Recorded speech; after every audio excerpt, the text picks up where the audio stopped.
a commanding share, and later that year Palantir received a direct award for £240 million from this government. Given the apparent conflict of interests, will the Minister agree to publish the full details of that meeting in February last year and explain why it wasn't disclosed at the time? I thank the honourable member for raising this particular contract. Since he's last asked the government this question, we have done some research, and the original contract was awarded by Mr. A. Burkhardt, Mr. Speaker, under the last administration, with a direct ministerial award for the contract that was then renewed at the subsequent awarding that he refers to. And he asked me for the disclosure of information, and that will, of course, be done under the humble address. Alex Burke. I never had an undisclosed meeting with Palantir with a person I never had an undisclosed meeting with Palantir with a man who was advising that company. This is something entirely different, and the Chief Secretary to the Prime Minister knows full well it is. There was an undisclosed meeting between the Prime Minister and this company in February last year. That should not have happened. This looks, to all intents and purposes, like a conflict of interests. Will the Chief Secretary to the Prime Minister agree to publish this information? He says it's within the scope of the humble address. The humble address was about the appointment of Lord Mandelson. This is not about the appointment of Lord Mandelson. This is about a meeting that the Prime Minister and Mandelson had in February 2025. Will he please publish the details of that meeting and ensure that the new Cabinet Secretary looks in to what happened at that meeting and everything between that meeting and the direct award? The humble address, Mr. Speaker, does deal with the matters in question, but I just remind the member that the question he's asking about is about the extension of a contract that was awarded under the previous government. To suggest that it was a new contract that had been in any way related to the meeting is incorrect. Right. Liberal Democrat spokesperson Lisa Smart. Much, Mr. Speaker. The creation of the government post of Special Representative for Trade and Investment and the appointment of Andrew Mountbatten Windsor to that post raises deeply alarming questions about how previous governments treated powerful men who abused their positions, and we are proud on these benches to have secured the release of all relevant files around that appointment. This government has told us repeatedly that it supports such transparency. So could the Chief Secretary set out both what deadline has been set for the files to be assembled in accordance with the humble address in order that they be released as soon as police investigations allow, and could he confirm the number of civil servants the government has allocated to this task? I thank the honourable member for her question. The humble address that was put to the House by the Liberal Democrat benches is being managed by the Department for Business and Trade as the appointing department for the previous role of the Special Envoy for Trade and Investment. The Cabinet Office and the Cabinet Secretary, of course, will be working with the department to bring forward those documents as soon as possible. I'm afraid I don't have to hand the number of officials specifically working on humble addresses, but I can inform the House it's a significantly higher number than it was a few weeks ago. Lisa Smart. Thank you, Mr. Speaker. Government ministers, including the Prime Minister, have repeatedly told the House that Lord Mandelson should lose his peerage. And yet, weeks on, no concrete steps forward can be seen. No legislation has been brought forward, and even in the face of the appalling allegations, Mandelson appears safe from being thrown out for a breach of the Lord's Code of Conduct. Does the Chief Secretary recognise how preposterous it is that this unelected figure has still not been removed, or how impotent it makes the government look? And does he recognise that what we need isn't just to throw out one disgraced peer or to tinker by abolishing the hereditaries, but root and branch reform of our entire second chamber, including finally making it democratic? The honourable member is right to make the point that we need to bring forward rules that allow provisions to apply to all and any peers that needs to be removed from the other place for particular reasons. That's why the government's not put forward a specific piece of legislation in respect of Lord Mandelson, but is in the process of constructing a bill that will be able to deal with these cases in the round, and I look forward to bringing that bill to the House shortly. Tony on the Question 6, Mr. Speaker. Jones. Thank you, Mr. Speaker. This Labour government is focused on delivering for every part of the country. Over the last few weeks, we have signed a £50 million defence growth deal with the Welsh Government and announced plans to build 7 new Welsh railway stations through £14 billion of investment. We've halved tariffs on Scottish whisky following the Prime Minister's successful visit to China, and we've progressed our child poverty strategy by voting for legislation to remove the 2-child cap, which in Northern Ireland alone will benefit over 17,000 children. In my role as Minister for Intergovernmental Relations, I convene interministerial standing committees regularly with representatives from the devolved government, and we've most recently discussed election security and preparedness for the May elections. Mr. Speaker, my constituents in Gower need both governments focused on what matters to them, the cost of living, jobs and public services. Does the Chief Secretary agree with me that with Labour governments in Westminster and Cardiff, that is exactly what we're getting? And does he agree with me that neither the distraction and ideological fantasies of the Greens nor the division and disruption of reform will help Wales move forward into a new era? I thank my honourable friend, and the distraction of the Reform Party or the Green Party is not one we have the benefit of this morning, because none of them have come to the chamber to take part in these questions. But she is right to point out that when two Labour governments are working together, it delivers real change for people in Wales. After 14 years of a Conservative government that ignored the Welsh government in Wales, we have delivered on rail, on AI growth zones, on defence, on jobs, on the highest level of spending since devolution began to get the NHS waiting lists down, and we will continue to do that, working together with the First Minister, Leonard Morgan, and her team in Cardiff. David Mundell. Thank you, Mr. Speaker. Does the Chief Secretary share my profound disappointment that once again the SNP is seeking to frame the Scottish elections as being about a divisive independence referendum rather than about devolved powers on which their record is so woeful? I agree, Mr. Speaker, that when I go on visits to Scotland to talk to voters preparing for this May elections, they talk to me about the quality of their public services, about how the NHS in Scotland is woefully performing compared to in England, about how the Scottish National Party and government in Scotland will block investment into nuclear energy and jobs, into defence industries and jobs, and that is exactly why, under Anna Sauer as the next Labour First Minister in Scotland, exactly as I've just explained in Wales, it will show the power of two Labour governments working together to deliver for the people of Scotland. Yeah. 7, please, Mr. Speaker. Minister. Thank you, Mr. Speaker. This government recognises the enormous value of our cooperative sector. It's why the Office of Impact Economy is already working closely with other departments, including the Department for Business and Trade and Treasury, to grow the cooperative sector and maximise its social and economic impact, helping to deliver the promise of national renewal the country voted for at the last election. I personally look forward to working with him in his role as Chair of the Social, Cooperative and Community Economy APPG and the wider sector to build on this. Patrick Hurley. Thank you, sir. I thank the Minister for that answer. Given the Government's commitment to growing the cooperative sector, will the Minister commit to working across government, specifically with MHCLG, so that high street rental auctions actively prioritise community-owned and cooperative models and ensure that the Office for the Impact Economy is promoting these economies appropriately? I'd like to thank my honourable friend for raising this. This government is committed to delivering pride in places where we live. High street rental auctions are a really effective new tool for local authorities to do this by bringing vacant high street units back into use, while unlocking opportunities for community organisations to access tenancies at reduced rates. Early adopter councils are making great strides in implementing these new powers and sharing best practice. Myself and the Office of Impact Economy is working closely with MHCLG and other departments to maximise the impact of place-based social and economic delivery. Blake Stevens. Question 8, please, Mr. Speaker. Thank you, Mr. Speaker. They've kept me busy. This government is committed to preserving the civil service proud and long-standing commitment to merit-based appointments, ensuring we have the skills and talent in place to deliver on our priorities.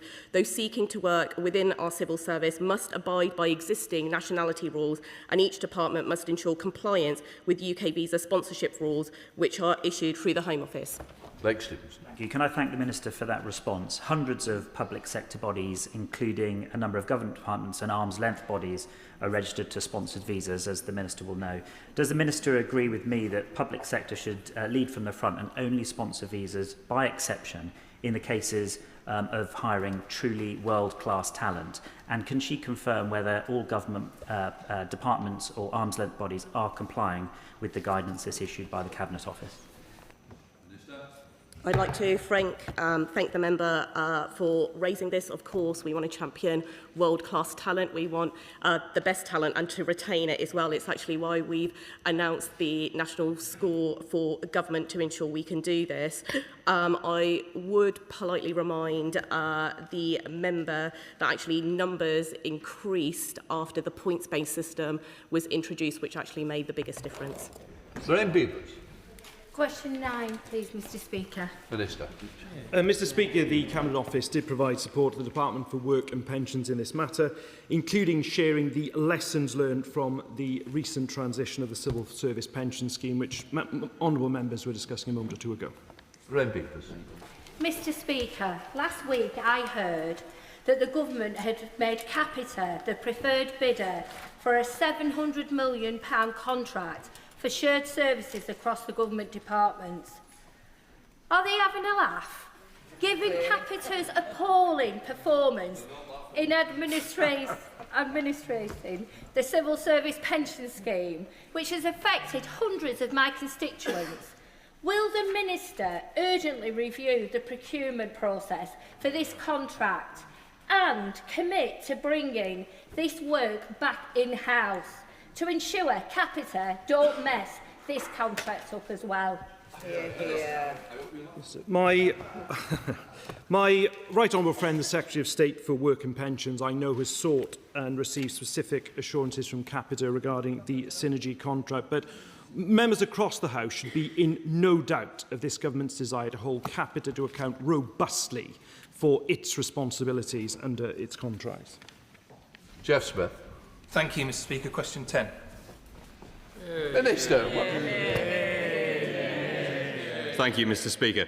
Public services should be there for you when you need them, but right now it's too hard to get what you need. The new free-to-access digital ID intends to change that, supporting personalising public services, making everyday life easier for everyone. The consultation will be launched next week to ensure the public can have their say on how we make digital ID work for them. Jeff Smith. Thank you, and can I congratulate my honourable friend on his well-deserved elevation to Ministerial office. Even though digital ID will make it easier for people to access public services and to engage with public bodies, there's still an awful lot of disinformation and, frankly, conspiracy theory out there trying to undermine the case for it. Does the government have any specific plans to try and counter those narratives as part of the consultation? I thank my honourable friend for his question and for his well-wishing. I'm grateful too for the opportunity to help dispel any misinformation on this exciting programme of digital transformation of our public services. Let me be clear, this will not be compulsory and there is no central pot of data. In my early conversations already, I have been assured of the security of data by design and the intentions of this plan to make digital ID not compulsory but something people deem for themselves as a must-have. It is for us to rise to this challenge in our design and delivery of it. More broadly, we want to have a national conversation and the upcoming consultation will clearly set out the government's position on this programme. Susan Murray. Question 11, Mr Speaker.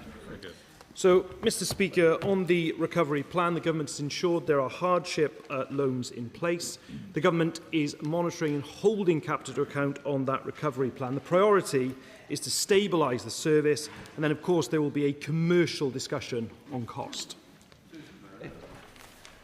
Thank you, Mr Speaker. On the 23rd of February, the Cabinet Office confirmed that hardship loans would not be available to dependents or surviving spouses of the Civil Service Pension Scheme members. This left one of my constituents in Mid-Dumbartonshire alone with 2 children and just 1 income after sadly losing their partner. Can the Minister explain to me how much it would have cost to provide support to dependents And can they tell me how many people are left without support as a result of this decision? Mr. Speaker, on the very concerning case she raises, I'd be grateful if she would write to me specifically. I'm more than happy to look into it. The objective here is firstly to try and ensure people are not left without support. But I should also say to the House on Capita, the Cabinet Office has already withheld monies from them for not meeting milestones, and our contractual rights are reserved both in respect of Capita but also in respect of the previous provider, MyCSP. Christine Sullivan. Mr. Speaker, question 12. Minister.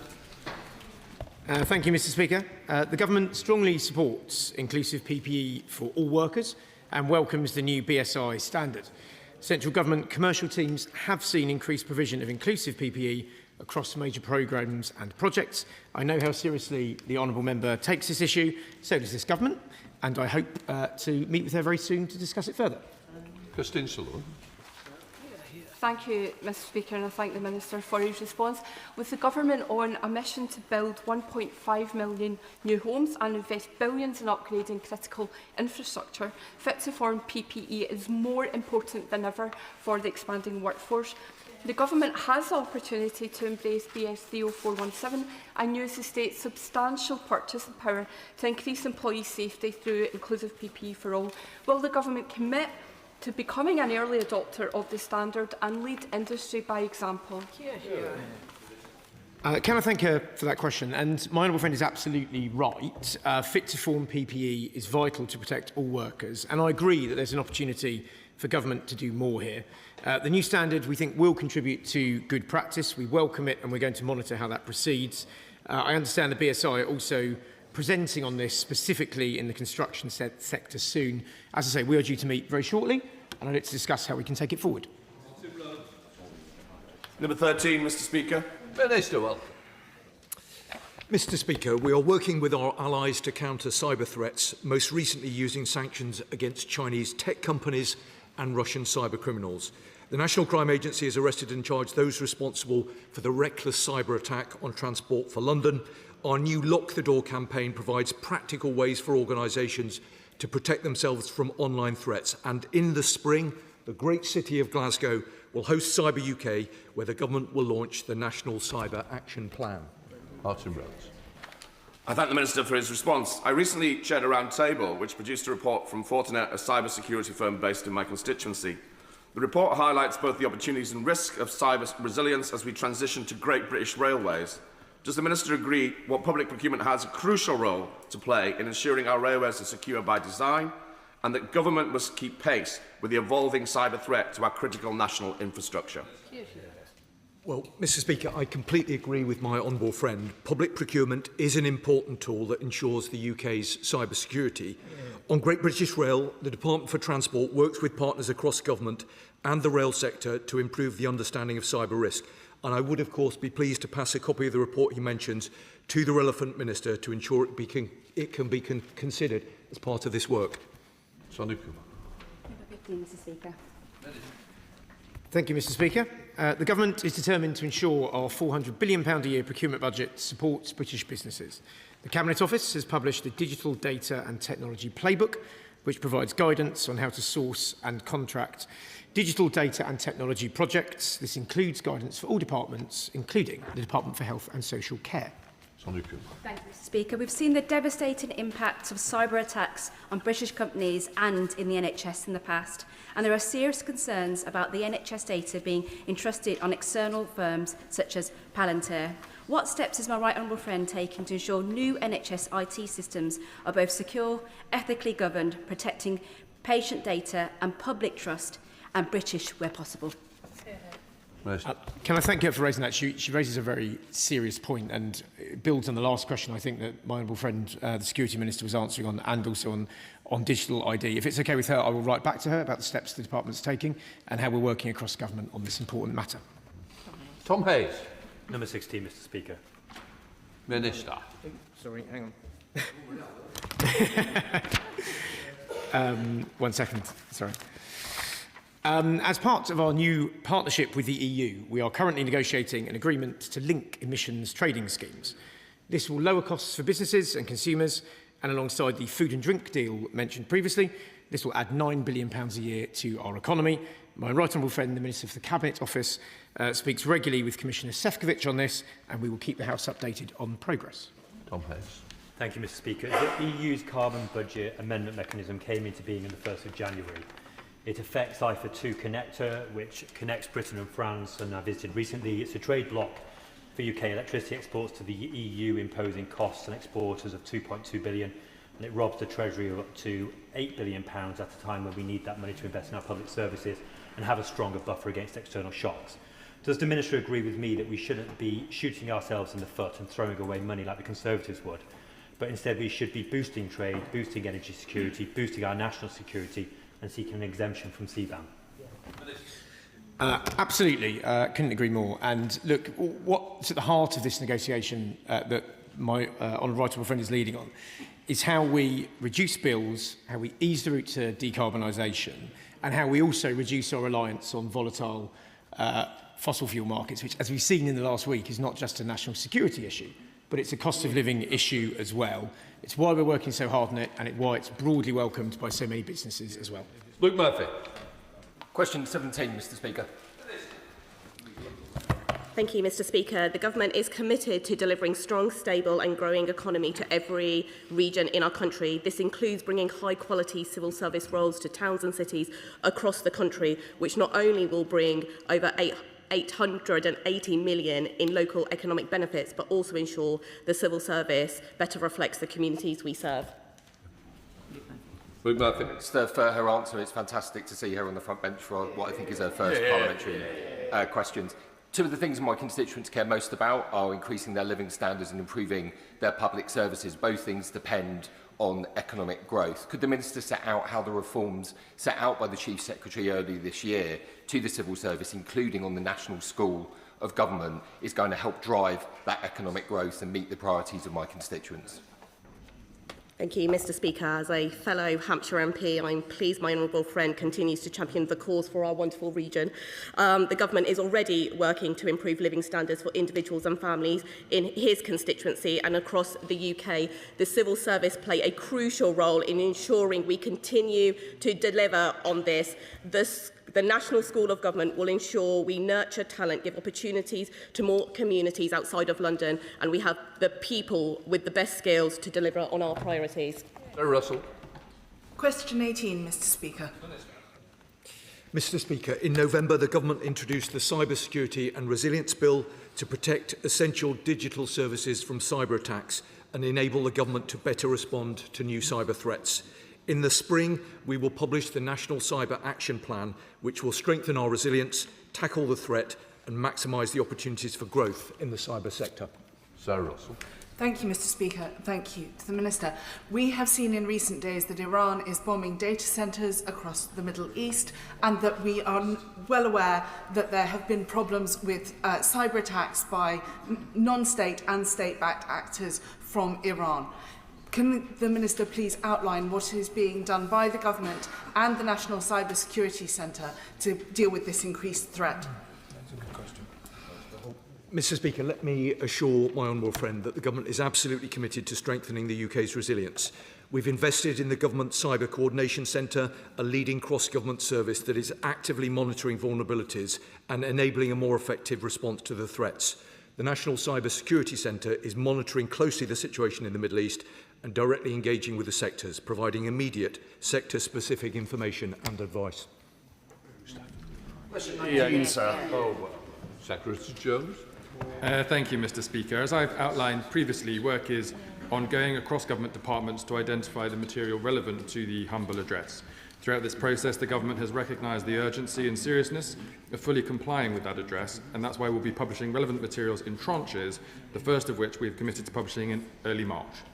Thank you very much, Mr. Speaker. So can the Minister confirm whether the head of the government's propriety and ethics team was appointed without an external recruitment process or written ministerial sign-off in an apparent breach of its own rules? And if so, is this not further proof of a lack of transparency and accountability and a failure to uphold the propriety and ethics at the heart of this government? No and no. Peter Swallow. Question 21, please. Minister. Mr. Speaker, disinformation by hostile state actors, particularly from Russia, is an immediate and evolving threat, characterised by divisive information operations and the manipulation of public discourse. In response, the government has sanctioned 38 organisations for information warfare since 2024, enforced the Online Safety Act and built media literacy skills for young people to critically engage with information. Most recently, the UK sanctioned 3 foreign information and manipulation targets responsible for destabilising Ukraine and seeking to undermine European democracy. Please swallow. Thank you, Mr. Speaker. Last week, Meta appeared in front of the Human Rights Committee, and when I pressed them on their role in safeguarding democracy, they were unable to say that they were doing enough to prevent foreign actors using social media to undermine our democratic rights and freedoms. This week, we've had the second reading of the Representation of the People Bill, which seeks to strengthen our democracy. Does my honourable friend agree we need to use this opportunity to get together with to get tougher with social media companies? I only wish we could get together with them, get tougher on them, who are not doing enough about foreign interference on their platforms. Well, Mr. Speaker, I do agree with my honourable friend that social media platforms have a very important role to play in safeguarding our democracy. The foreign interference offence is a priority offence under the Online Safety Act, which places duties on social media platforms to tackle illegal content. It requires platforms to take proactive action to identify and minimise their users' exposure to state-linked interference. But I can say to my honourable friend that we will not hesitate to go further to protect our citizens and our democracy from this threat. To Topicals, Mayo Alba. Thank you, Mr. Speaker. Question number 1. Secretary Jones. Thank you, Mr. Speaker. Can I take this opportunity to welcome my honourable friends, the member for Southampton Test back from maternity leave, and the member from Bury North for his dispatch box debut, as well as Baroness Anderson in the other place, who's joined the Cabinet Office team today. As my honourable friend has said, next week we'll be launching a national conversation to ensure the public has their say on how digital ID can be used to make modern public services. Digital ID will be free to access, secure, and make it easier to prove who you are when logging into the gov.uk app. Over time, government by app, much like with banking and shopping, will become a reality with quicker, easier, and more secure access to public services at the touch of a button, ensuring that our public services are there for people when they need them. Thank you, Mr. Speaker, and I thank the Minister for their response. Small businesses are the backbone of our local economies, but in my constituency of sunny Southend East and Rochford, they are being held back by traffic congestion on the A127. What steps is the Minister taking to ensure that local infrastructure projects like a new link road for South East Essex are receiving cross-party prioritisation to drive SME productivity and growth? Can I thank him for that? He mentions the A127. I could mention the A259 in sunny Brighton as well, but for the same hold-ups. But you know, we won't dwell too much. But look, he's right that we need to do more to support SME growth and productivity, and to free up opportunity across the country. We've recently changed procurement rules to make sure more money is kept in local communities and more power as well. We will publish further plans soon, and I hope the Department for Transport also heard his point about a new link road. Right, Alex Burkott, Shadow Secretary of State. Thank you very much, Mr. Speaker. Yesterday, in light of the new China spy case, I asked the Security Minister to place China on the enhanced tier of the Foreign Influence Registration Scheme. He told us that FIRS was a, quote, relatively new tool, and that the government is seeking to ensure that we can derive the maximum operational capability from it, which is a wonderful Whitehall language, Mr. Speaker. Will the Security Minister please tell us what that means? Well, Mr. Speaker, the arguments with regard to FIRS are well rehearsed, but I am old enough to remember when members opposite said we wouldn't introduce FIRS. Then they said that we would introduce it later than we'd previously said. We introduced FIRS on time, but it is still a relatively new capability. I think it offers considerable potential in terms of what it will deliver for our country, but we're looking very closely at how we can ensure the maximum operational capability. I think that's pretty clear in any language. Well, it's not very clear, Mr. Speaker, because FIRS is 3 years old, and this morning I spoke to my right honourable friend for Tunbridge and Malling, who established FIRS, When he was establishing it, MI5 told him that it was essential for understanding the operation of the Chinese state in the UK. The enhanced tier would impose mandatory registration and transparency requirements on individuals and organisations in the UK working with Chinese entities. I think most people in this House would now agree that that was entirely necessary. It is there to help our security services protect our country. Please, will the Security Minister give us a date by which he will come back to this House to tell us definitively whether he will put China on the enhanced tier and set out his explanation? Well, Mr. Speaker, on a simple point of fact, FIRS is not 3 years old. We came into government and FIRS was not a properly developed system. It was this, well, honourable members opposite may groan, it is a statement of truth to say that FIRS was not ready to go, and it was this government that got a grip and introduced that tool. It came into force, in effect, on the 1st of October last year.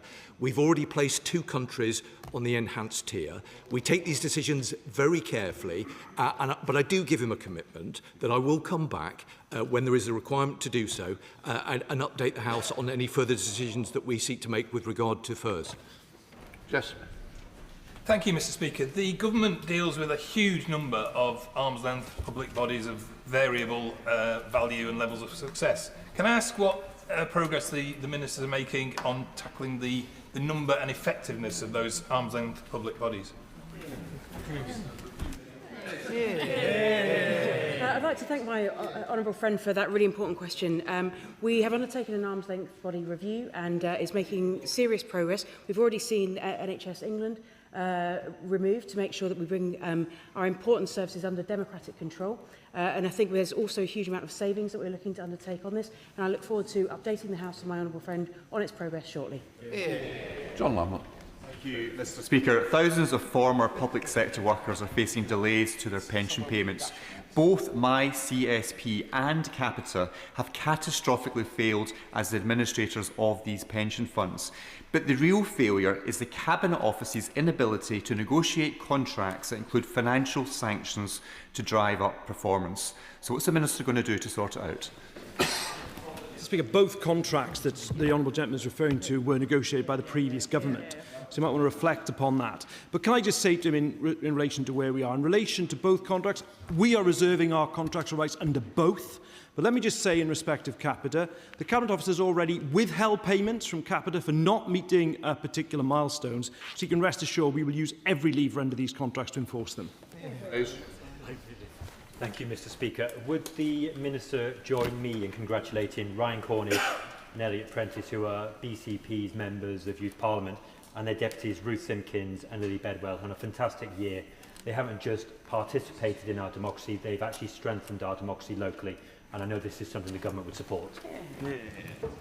Can I thank my honourable friend and join him in passing on his congratulations to his constituents. Youth Parliament plays an important role in our democracy in engaging young people in it, and with Mr. Speaker's consent has the benefit of coming into this chamber to experience what it's like. And the good news is that I think that we've already got members of the Youth Parliament who have become members of Parliament as a consequence of that experience. It didn't warn them off, Mr. Speaker, and we look forward to welcoming more of them in future generations.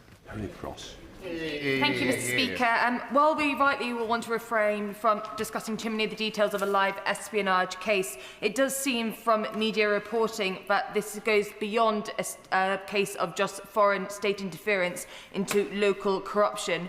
Will the government today agree to publish a list of all meetings held between Bute Energy and the government, both here in Westminster and in Wales? The Honourable Lady is right that there's a counter-terror police operation underway, so it would be wrong for me to comment from the dispatch box, but I can reassure her and the House that the government will cooperate fully with that investigation, and when we are able to provide further updates, we will do so. Tom Rutland. Thank you, Mr. Speaker. This week we've seen volatility in the global energy markets following the escalation of conflict across the Middle East. Will the Minister set out how, in the face of global turbulence, it will deepen cooperation and trade with the EU, as well as our allies across the world, something my constituents are very keen to see? My honourable friend makes a really important point. With the EU specifically, we've of course agreed an ambitious security and defence partnership. We're negotiating a deal on carbon emissions trading. We're in exploratory talks over an electricity agreement. All these things assist our economic and energy security, and the party opposite are opposed to it. Shocker Adam. Thank you, Mr. Speaker. There should be no issue in our civil service being paid their pensions, but like 56,000 people are not being received their pensions from Capita. My constituent, Aaron MacDonald, is one of them, and he's due to retire at the end of the month, and despite countless messages to this department, he has not even received his pension quote yet. And my team has no way of escalating this matter. So what reassurance can he provide that the backlog will be cleared and my constituent and all constituents will receive their pensions in full and on time in the coming weeks? Mr. Speaker, there is a robust recovery plan in place, but the specific case that the honourable gentleman raised, please could he ask his staff to escalate it up to me and I will look at it. Adam Thompson. Thank you, Mr. Speaker. Over the past few months, I've been involved in the new Long Eaton Business Partnership, which is bringing together business owners, private investors, health investors and local politicians. And the goal is to shape the future of our town and revive Long Eaton's town centre. Can the Minister tell us more about her work then, through the new Office for the Impact Economy, to collaborate with social investors and philanthropists, bringing funding to local communities? Thank you, Mr. Speaker. I pay tribute to his and the important work being done by the new Long Eaton Business Partnership. This is exactly the kind of projects in place where the Office of Impact Economy works to add value, and I am very happy to meet with him and discuss how this can be maximised in his constituency to improve their neighbourhood for their constituents. Thank you. John Glenn. Thank you, Mr. Speaker. Given the progress made by the Infected Blood Compensation Authority, could the Paymaster General update the House, given that over £140 million has been spent by the inquiry, whether he's had any conversations with Sir Brian Langstaff about when it would be the right time to close down that inquiry, and whether he's got wider lessons for the way that public inquiries function? I'm very grateful to the Right Honourable Gentleman, again pay tribute to his work over some time on this matter. He's right to highlight the significant progress that's been made in terms of the speed of payments.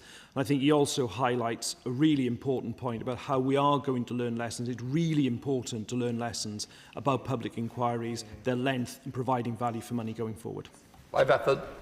Mr. Speaker, we're looking forward to welcoming the Secretary of State at the Haemophilia and Contaminated Blood APBG in the near future. But in the meantime, he knows my constituent Mary Grimley. She's been a prominent campaigner. She lost her husband and has campaigned for over half her life since then for compensation. She's recently been in touch with me to say that those making claims for the loss of loved ones are concerned about the speed with which payments are being made at this moment in time. I wonder if not now, if he could update the House on how progress is being made in paying those who were affected rather than those infected. Yes, so the milestones that were set out in terms of paying infected people were indeed met by the end of 2025. Indeed, the first payment to an affected person was also on time and made before the end of last year. My honourable friend is absolutely right that we are now moving into a new phase of paying affected people, which is going to clearly be a larger number, and I will, of course, happily write to him with the precise figures on that. Charlie Jewist. Thank you, Mr. Speaker. In light of the arrest of 3 individuals yesterday in relation to Chinese espionage, can the Minister confirm that security vetting for all special advisers is up to date?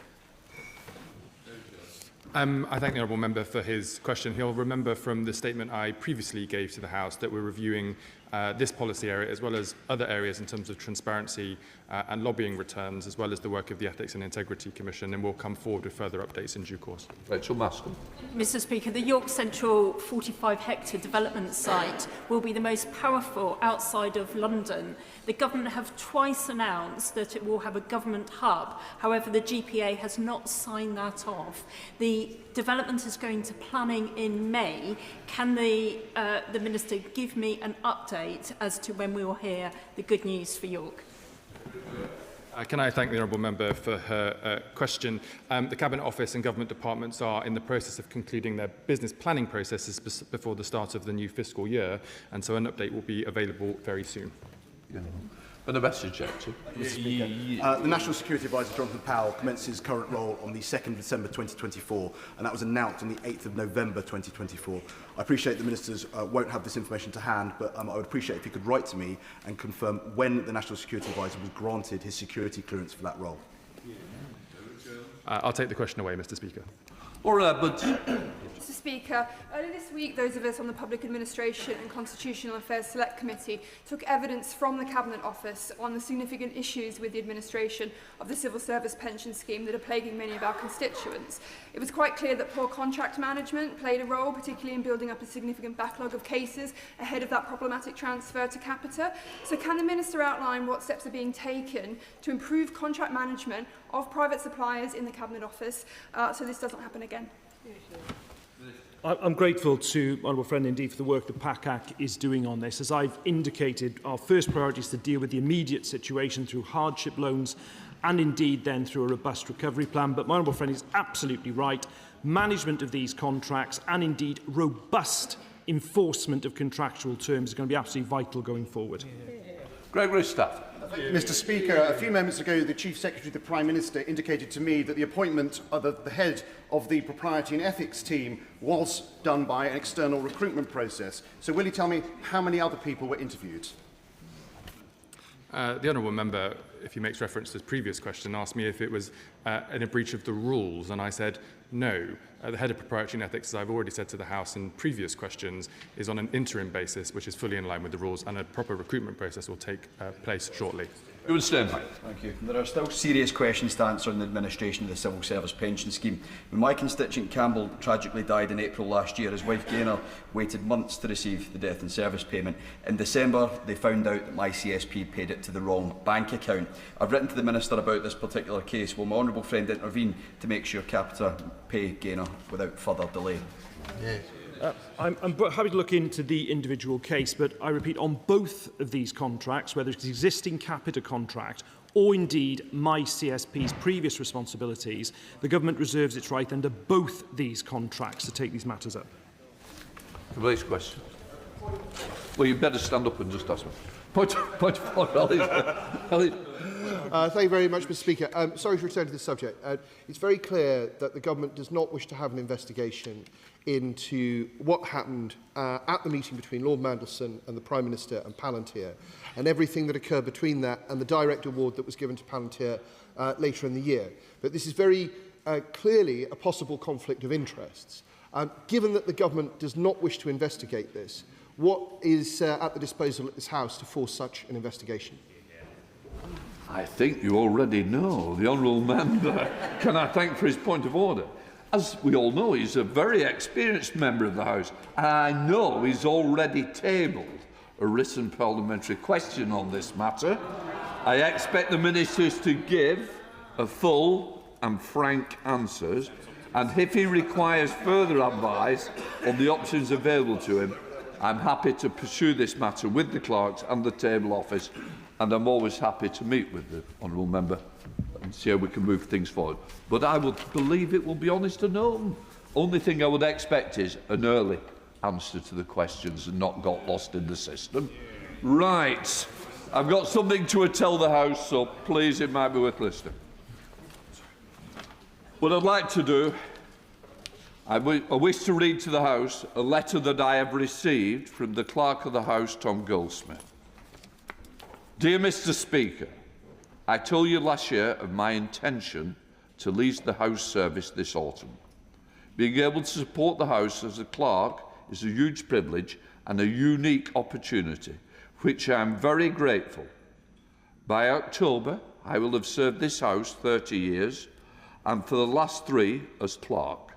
I've decided that it is time to take on new and different challenges. Working here is never boring, not at least because of the passion and the dedication that members bring in their roles. I will leave with respect and fondness for members from all parts of the House. I also want to say how proud I am of everyone in the administration for the work that they do to support the House and members. It is an honour to be their colleague. Finally, Mr Speaker, I want to thank you for all your support and friendship that you have shown me. I will, of course, continue to do my best for the House until my departure at the end of October. Yours ever, Tom. I just want to thank Tom for his contribution to the House. I know that honourable and right honourable members will want to join me in wishing him all the very best for the future. There will be an opportunity for members to put on record their thanks to Tom at a later date. A recruitment process will start soon, with the intention that the successor will be identified before the House rises for summer recess. And just personally, Tom, I will miss you. You won't be that far away, because when that piano needs to be played, you're the best jazz pianist I know that's cost us nothing. So we look forward to the first recording of a jazz CD from. Right, we will now come to business questions, and I will call the Shadow Leader of the House, Jessie Norman. Thanks, everyone. Thank you, Mr. Speaker. Will the Leader of the House give us the forthcoming business? Leader of the House. Thank you, Mr. Speaker.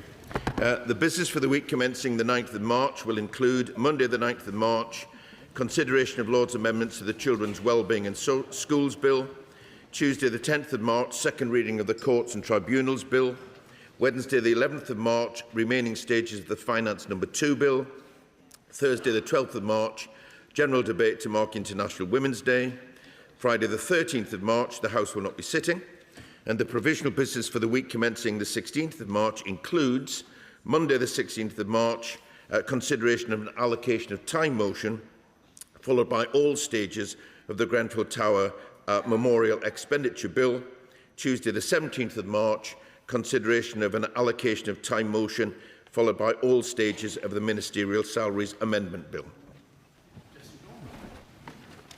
Thank you, Mr. Speaker. If I may, I'd like to start by adding my very warm thanks and recognition to our magnificent clerk, Tom Goldsmith. The Speaker has already been indelicate enough to mention Tom's extraordinary skill at the jazz piano, but as someone who eats very much at the opposite end of the jazz food chain, can I just say that our loss of him as a clerk is going to be more than made up by his forthcoming history of British jazz. And I hope the House will join me in welcoming that, because it's not going to write itself. Let me start by recognising, on behalf of the whole House, all those men and women from our country and allies who are engaged in the conflict in and around Iran. We thank them for their bravery and their service. But let us not also forget that our great ally, Ukraine, is fighting for her life in the face of an attempted and unprovoked Russian war of conquest. NATO in this country must not allow themselves to be distracted now from giving Ukraine all the support we can. And as we approach International Women's Day this Saturday, may I also note that this week marks the anniversary of Nancy Astor taking her seat in 1919 as the first woman Member of Parliament, a milestone in the long journey towards wider political representation in this House. Mr. Speaker, this was a week in which 3 current or former members of the Labour Party were arrested on charges of spying for China. The Chancellor of the Exchequer gave a spring statement which explicitly reserved any policy substance for her forthcoming Mace lecture, not for Parliament, and badly misrepresented the economic position this country is in. You would never know from what she said that we have the highest unemployment in this country since the pandemic, and that youth unemployment is at a state of crisis. Meanwhile, she failed to mention, let alone publish, the Defence Investment Plan, which her department, the Treasury, has now held up for 9 months. The House will note the irony that a government that has never been willing to acknowledge the economic cost of the pandemic and the energy spike resulting from the war in Ukraine will now have to explain the economic effects of rapidly rising oil and gas prices due to the present conflict in the Gulf. We can only hope against hope, Mr. Speaker, that recent events will cause the Energy Secretary, a man with the worst judgment in politics, a man whom the Prime Minister wanted but was too weak to sack in the last reshuffle, to rethink his dangerously inadequate energy policy and refusal to develop North Sea oil and gas. Perhaps we will hear a U-turn in his statement later today. But unlike the Energy Secretary, the Leader of the House is a serious man, and I want to ask him a serious question. The government's official story, set out by the Prime Minister at the dispatch box yesterday, is that it has been preparing for a US attack for several weeks. These preparations include pre-locating missile and other weapon systems in the Middle East, though not sending a Type 45 frigate, which remains in dock at Portsmouth and will not depart for more than a week after the start of the conflict. Little wonder our allies have been so critical of the UK response. The Prime Minister has also offered us a pre-prepared line on the legal position. This is that the present government regards defensive operations as legal, but that it is against international law for the UK, and so presumably, in his judgment, for the United States and Israel, to take preemptive action to prevent Iran from developing nuclear weapons, when it is the avowed policy of that state to use those weapons to destroy another sovereign state, Israel. This is, of course, the second time in a year that the US and Israel have acted against Iran, so all these issues have already been widely discussed across government. Yet it is now reported, with some authority across the newspapers, that the Prime Minister was actually minded to support the US attack on Friday evening and was forced to back down by a group of ministers, including the Home Secretary, the Foreign Secretary and, yes, the Energy Secretary. It's hard to see how these things can all be true, and they raise a host of questions. If the government has been preparing for an attack by the US and Israel for weeks, how can it be true that its policy was still undecided on Friday night? If the Prime Minister's view was that he was minded to support the attack, where does this leave the legal position now? Legal experts, including the noble Lord Panic, have criticised the government's position as not legally rational. That's a quote. But my concern is more basic, whether the government is making the legal position up as it goes along, just as the Blair government did with the Iraq War in 2003. Finally, it now looks like the Cabinet has taken a decision with which the Prime Minister fundamentally does not agree. How can he exercise leadership under such circumstances? I do not expect the Leader of the House to comment on Cabinet discussions in any detail, of course, but I'm sure the whole House would be grateful for any explanation he can give. Leader. Thank you, Mr. Speaker. And let me, first of all, start by joining you and the Shadow Leader of the House in thanking Tom Goldsmith for his service to this House. As you said, he served 30 years of dedicated work in Parliament and is an exemplary public servant. When Tom told me his news, I said to him that I was pleased for him personally, but disappointed for the House. He's provided exceptional leadership during challenging times, and he's always been, for me, a steady and thoughtful, provided a steady and thoughtful approach to the procedural and constitutional issues of recent years.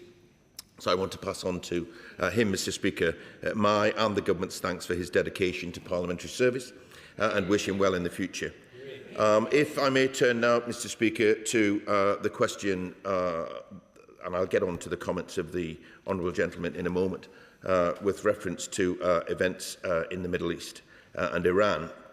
And I'm very grateful for the opening comments of the Shadow Leader of the House, and I agree with him absolutely that whatever is happening in that part of the world, we must not take our eyes off Ukraine either. And the government is absolutely determined that that is not going to happen. The events, however, are deeply concerning, and our thoughts are, as the honourable gentleman said, with British citizens and our brave servicemen and women in the region. There are, Mr. Speaker, an estimated 300,000 British citizens across the region, and their safety and security is the government's top priority. We are deploying rapid response teams to support British nationals. We're in close contact with our partners, including the UAE. And while the UK government's charter flight was not able to depart Oman yesterday as planned due to technical issues, the flight is now expected to depart later today. We will continue to explore all options for helping our citizens return homes as swiftly and safely as possible. We urge British nationals in Bahrain, Israel, Kuwait, Palestine, Qatar and the United Arab Emirates to use the Register Your Presence service to receive direct updates from the Foreign Commonwealth and Development Office. The FCDO phone lines are open 24/7 to provide consular support to affected British nationals. The FCDO MP hotline is also open, and ministers are available to meet with members to discuss individual cases. Yesterday, Minister Falconer held a drop-in briefing for MPs to provide details of the support to British nationals currently in the region, and FCDO officials are currently providing a further drop-in session for all MPs in Members' Hub in Portcullis House, which is actually taking place as we speak, or as I speak. Should members face issues and are not able to get support, because I think one of the lessons from previous emergency situations, crisis situations like this, is that sometimes the support which is set up doesn't always work in the way that it was planned. And therefore I make the offer, Mr Speaker, that if members face issues, are not able to get the support that their constituents expect, I invite them to speak to my officials and see if we can help to sort it out. It is, of course, important that the House is kept informed of any developments, and the Prime Minister did so at the earliest opportunity this week. There will be a further statement today, and the Government will continue to keep the House updated as the situation evolves. I want to turn now, Mr Speaker, to security concerns which the Shadow Leader of the House touched on. Members will be aware that counter-terrorism policing released a statement yesterday, and the Security Minister set out the actions the Government is taking to safeguard our democracy in this place, and we will continue to take all necessary measures to protect our national interest, citizens and our democratic way of life. I would encourage, Mr Speaker, any MP who has experience of any suspicions or out of the ordinary interactions to report it to the House authorities. And the Government will continue to work in collaboration with the Parliamentary Security Department to set up a range of more tailored bespoke briefings for those at greatest risk. Let me now turn to the specific comments of the Honourable Gentleman, and as I said, he touched on the question of arrest. I'm not going to speculate about any of that, because there's a live police investigation going on, and it's not right that I, or indeed anyone else, should comment.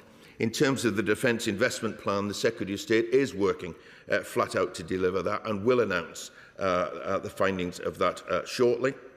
In terms of his comments about energy, he'll get an opportunity, or MPs will get an opportunity to question the Energy Department in a statement later today. But you can also draw the opposite conclusions to the ones drawn by the Honourable Gentleman, because what is happening actually underlines the importance of our own energy independence and security of supplies. In terms of actions in the Gulf, Mr Speaker, and the reaction of our allies, we have a strong military presence across the region, which we have strengthened, as the Honourable Gentleman said, in recent weeks, including sending additional Typhoons, F-35s and radar systems, and indeed helicopters. We are taking action to reduce the threat. Planes in the sky have been in the sky across the region, intercepting incoming strikes, and we are deploying more capability to Cyprus. And on that matter, my right honourable friend, the Secretary of State for Defence, met his Cypriot counterpart this morning to support further support for our shared security in that region. But in terms of the legal judgment, it is, as the Government has set out, it is the basis for the position which the Prime Minister set out earlier this week. And as he made clear, our actions are fully in line with the national interest of our country. And I would discourage people from speculating about some of the things that might be read in newspapers, because it's far better to read or remember what the Prime Minister said in a very long statement on Monday, when he set out, in over 2.5 hours of questioning, he set out exactly what the Government's position is, and that is how it remains, Mr Speaker. Thank you. Ashley Dalton, welcome to the back benches and Thank you, Mr Speaker. I'm delighted to take up this place. People in West Lancashire are very concerned about the potential relocation of the Children's A&E at Ormskirk following the joint ICB committee's Shaping Care Together consultation. Folk and I want co-located children and adults A&E in Ormskirk. What can my constituents do to ensure that their voice is listened to in this process? Leader. And can I first of all thank my honourable friend for her commitment and contribution to government. I'm sorry that she's left government, Mr Speaker, but I wish her well in every sense. Her work on the National Campaign Plan will save lives and transform care, and it's not every minister that is able to say that their work has had a lasting effect. And I know that she will continue to be a powerful voice on behalf of her constituents. And I just want to reassure her that the final business case on A&E services in West Lancashire will take into account the results of the local consultation. Bobby Dean, Liberal Democrat spokesperson. Thank you, Mr. Speaker. Can I join you in thanking Tom Goldsmith for his immense service? And can I also wish those who celebrate this weekend a happy Holi? There are 3 events going on in my local constituency this weekend, and I intend to get covered in colour.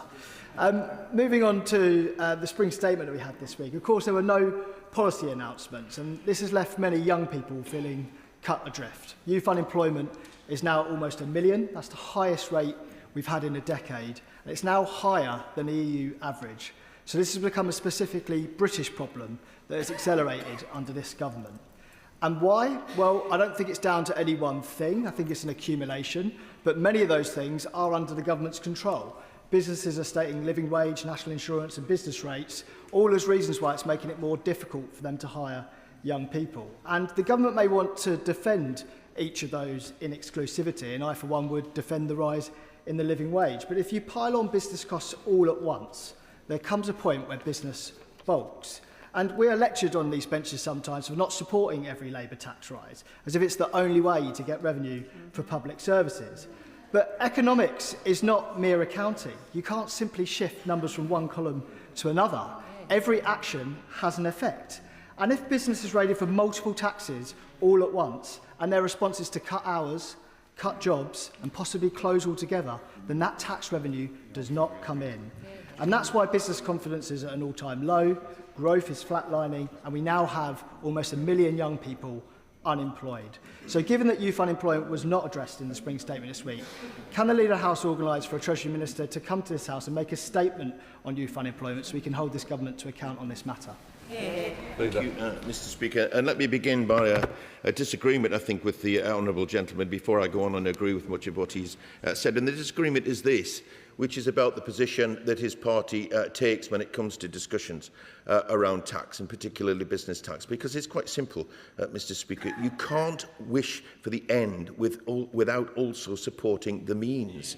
That is simple and straightforward as far as I am concerned, Mr. Speaker. But as he says, youth unemployment is too high, but also youth employment is at a record high as well. And where I would join in support of what he says is that every young person deserves a chance to succeed. And we are introducing a range of reforms to help young people take that vital step into the workplace. The fact is, Mr. Speaker, that young people were forgotten by the previous government, and we are clearing up their mess.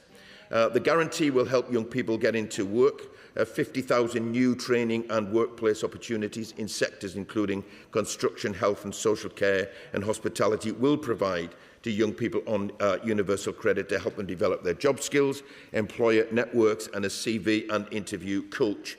55,000 young people will gain from a government-backed guaranteed job, which will roll out this spring. And we're also expanding youth hub centres where young people can receive vital help to get them back on track.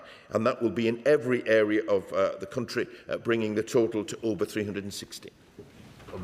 Thank you, Mr. Speaker. Shrewsbury and Telford NHS Hospital Trust today came out with special measures for the first time since 2018.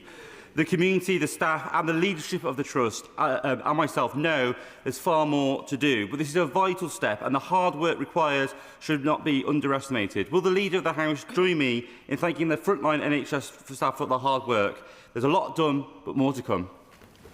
Leader. Thank you, Mr. Speaker, and I certainly join my honourable friend in thanking the staff at Shrewsbury and Telford Hospitals Trust who have come out of special measures, and that's testament to the dedication and hard work of the staff. Our plan for change is getting the NHS back on its feet, but we recognise, Mr. Speaker, that there is further to go, and NHS staff are a vital part of that. Bob Blackman, Chair of the Backbench. Thank you, Mr. Speaker, and I thank the Leader for announcing the business going forward. And indeed, thank you, Mr. Speaker, and the Deputy Speakers for enabling the Estimates Day debates yesterday to go so smoothly, given the circumstances. In addition, Mr. Speaker, I note that the leader hasn't announced the business for Thursday, the 19th of March. If we are given that date, there will be a debate on progress in tackling climate change, followed by a debate on online harms, both very, very well subscribed debates. In Westminster Hall next week, on Tuesday, there'll be a debate on the import and sale of fur and fur-related products. On Thursday, the 12th of March, there'll be a debate on modernising marriage regulations, followed by a debate on government support for carnivals. On the 17th of March, in Westminster Hall, there'll be a debate on productivity and economic growth in the East Midlands. On Thursday, the 19th, there'll be a debate on accessibility of banking services, and we await confirmation from the Liaison Committee on whether they're going to take up their option. On Tuesday, the 24th of March, there'll be a debate on sudden unexplained death in childhood. And on Thursday, the 26th, a debate on outcomes for patients with Ehlers-Danlos syndrome and craniocervical instability. Now, Mr. Speaker, as the Honourable Member mentioned, this week is Holy. And my strong advice to anyone attending a holy event is wear old clothes, because you will get covered in various different types of paint, which you probably will throw away your clothes rather than trying to clean them afterwards. Now, on Tuesday, we had the annual celebration of Holy on the old Harrow Civic Centre car park site. This has been run for many, many years. It's a joyful occasion. More than 1,000 people attended. However, thugs from the Central Mosque left the mosque and then decided to disrupt the proceedings by pulling over the speakers, disconnecting the audio system, and they were chased away by stewards. That was bad enough. They came back with 20 more thugs and attempted to attack the people celebrating. Now, this is in Harrow, where we have excellent community relations. And I hope that this is something that will obviously not happen anywhere else or again. But the sad reality is that the community tensions that are rising because of various different things across the world, it is the responsibility of us as politicians to actually cool those things down.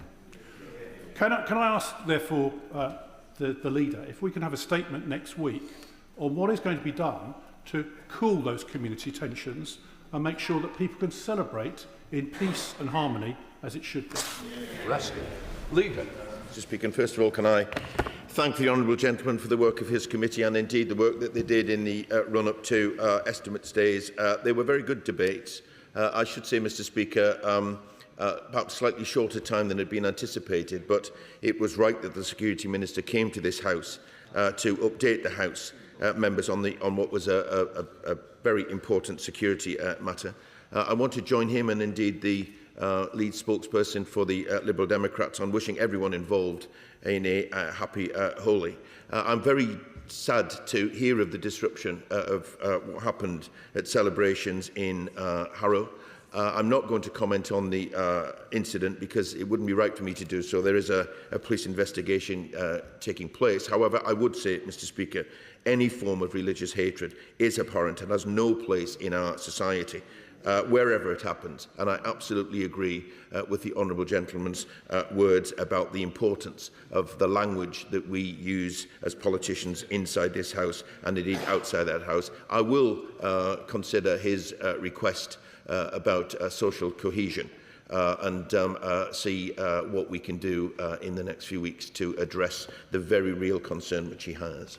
John Trickett. Thank you very much, and can I, first of all, welcome the sentences which the leader gave about youth unemployment. It is essential we tackle this problem.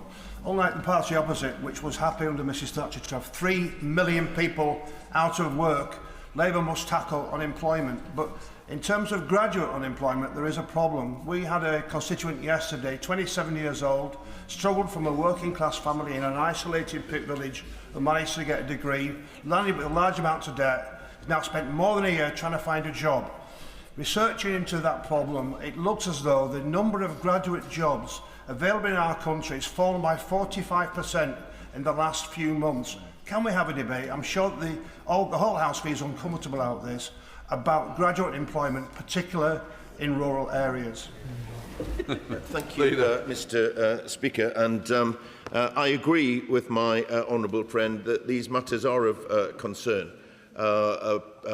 particularly for graduates and the lack of graduate jobs, but also, of course, other matters around jobs in the community. I would, in the economy, I would suggest that my honourable friend perhaps seeks an adjournment debate on these matters, because they're not going to be resolved in the short term, and parties across this House are going to have to put their thinking caps on about what the job situation looks like for graduates going forward, not least because of the impact of AI and technology on the economy, which is essential that we engage with that and that we adopt that. But it does have implications for the kind of jobs that there are out there going forward. Any more? Thank you, Mr Speaker. Last Saturday, hundreds of people from across my constituency came together on a march led by Mr and Mrs Edwards and Mr David Smith from Aldridge on the importance of the Greenbelt for our communities. Can we have a debate, please, in government time on the benefits of the Greenbelt to our communities and to the environment? Thank you, Mr Speaker. And the Honourable Lady does raise concerns again about these matters, and whilst it is true that the government has very clear targets for houses that need to be built because we need more houses, I do understand concern in communities, including my own, about the kind of land which is being used for that. So I would suggest to the Honourable Lady, I will go away and think about what she said, but I would also suggest that she looks perhaps at an adjournment debate, because what she will find is that her concerns will be echoed by many members across this House. Catherine West. Thank you very much, Mr Speaker. And could I say how much I agree with the sentiment around our lovely clerk, and I look forward to hearing him play the jazz. There's a lot going on at the moment, very serious matters, but it is also just past St David's Day, and so could I encourage everybody to get their bicycles out. There's hundreds of kilometres more of cycling which the Mayor of London has put in London streets, and also even our local authorities such as Haringey putting on loads and loads more bicycle parking, making it safer and safer for people to cycle. And I hope that that can be something which the government looks into to create a healthier environment for us all. Leader. Thank you very much, Mr Speaker, and I thank my honourable friend for her question. The government is supporting local authorities to build and maintain walking and cycling infrastructure with £616 million for Active Travel England from 2026 to 2030, and our investment will enable an additional 30 million journeys on foot and bike every year, helping to revitalise high streets, improve our air quality and supporting healthier lifestyles. And should my honourable friend seek a debate on these matters, I'm sure she will find common cause with many across this House. Thank you very much, Mr Speaker. There are beautiful churches across my constituency in North East Fife, and many of them are listed.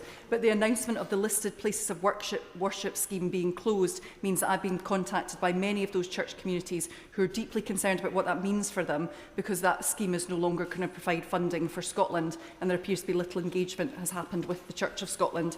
So can we know if there's Barnett consequentials from the new scheme, and what conversations there's been with the Scottish Government?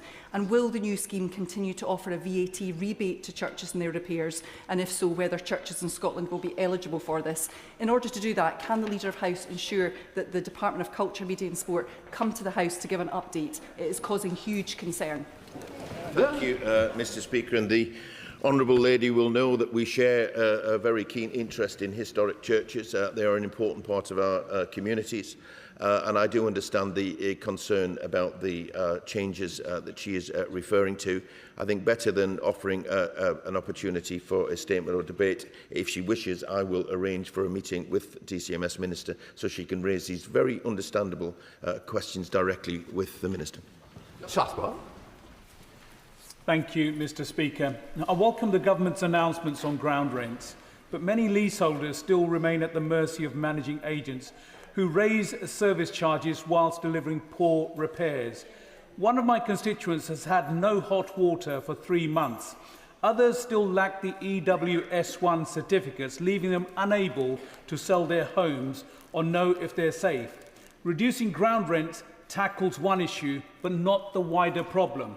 Will the Leader urge the Minister to give local authorities stronger powers to act against unscrupulous building managers and freeholders?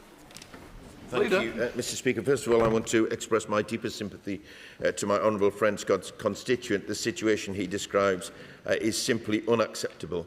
Our draft Common Hold and Leasehold Reform Bill will end the feudal leasehold system, and the measures that he refers to are not the final steps. I want to reassure him on that, and we do intend to take further steps regarding the regulation of managing agents, and we will set out further details in due course.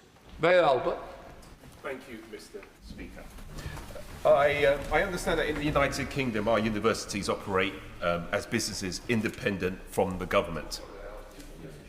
However, given the unacceptable lack of transparency from the University of Essex, its senior leadership team, on its decision to close its Southend University campus, can the Leader of the House help facilitate a meeting with the Prime Minister, the Department of Education and the University of Essex leadership team to discuss the continuation of university presence in Southend? Thank you, Mr Speaker. I understand the concerns that my honourable friend raises, and should he wish a meeting with the Further Education Minister, I'll help him to arrange one. John Glenn. Thank you, Mr Speaker. Recently I've been meeting with firefighters in Wilton, and last night I met with Andy Cole, the Chief Fire Officer for Wiltshire and Dorset. 8 of our fire stations in those 2 counties are facing closure out of 50, despite them making 15 million of annual savings since 2016. At the core of the issue, it seems, is the assumptions around growth in the council tax base, which is much higher in the Treasury's mind than it is in reality on the ground. Would the Leader of the House fix up a meeting for me with the Fire and Democracy Minister, the member for Chester North and Neston, so I can actually support her to actually push back to the Treasury so we can get the right assumptions and avoid closure of these fire stations, particularly in Wilton? Yes, I will, Mr Speaker. Andrew Rosner. Mr Speaker, sir, in 1986, when President Ronald Reagan contacted Prime Minister Margaret Thatcher to ask that the Royal Air Force bases in the UK could be used to attack the Gaddafi regime in Libya, she said yes.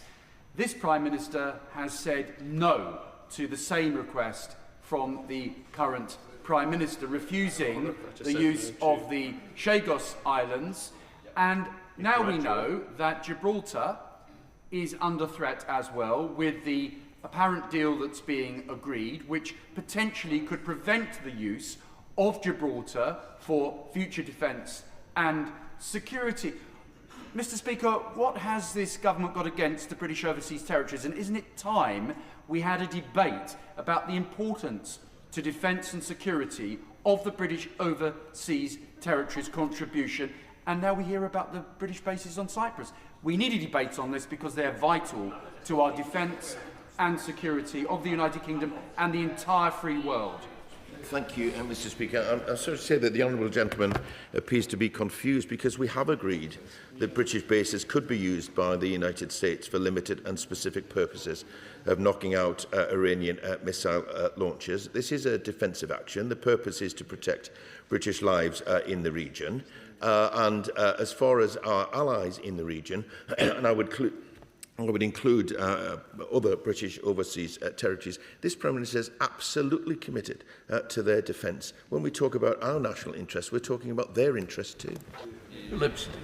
Thank you, Mr Speaker. Mr Speaker, my constituent, Sonju Paul, who is watching from the gallery today, fought and won a landmark case against her employer after she was unfairly dismissed when she was diagnosed with endometriosis.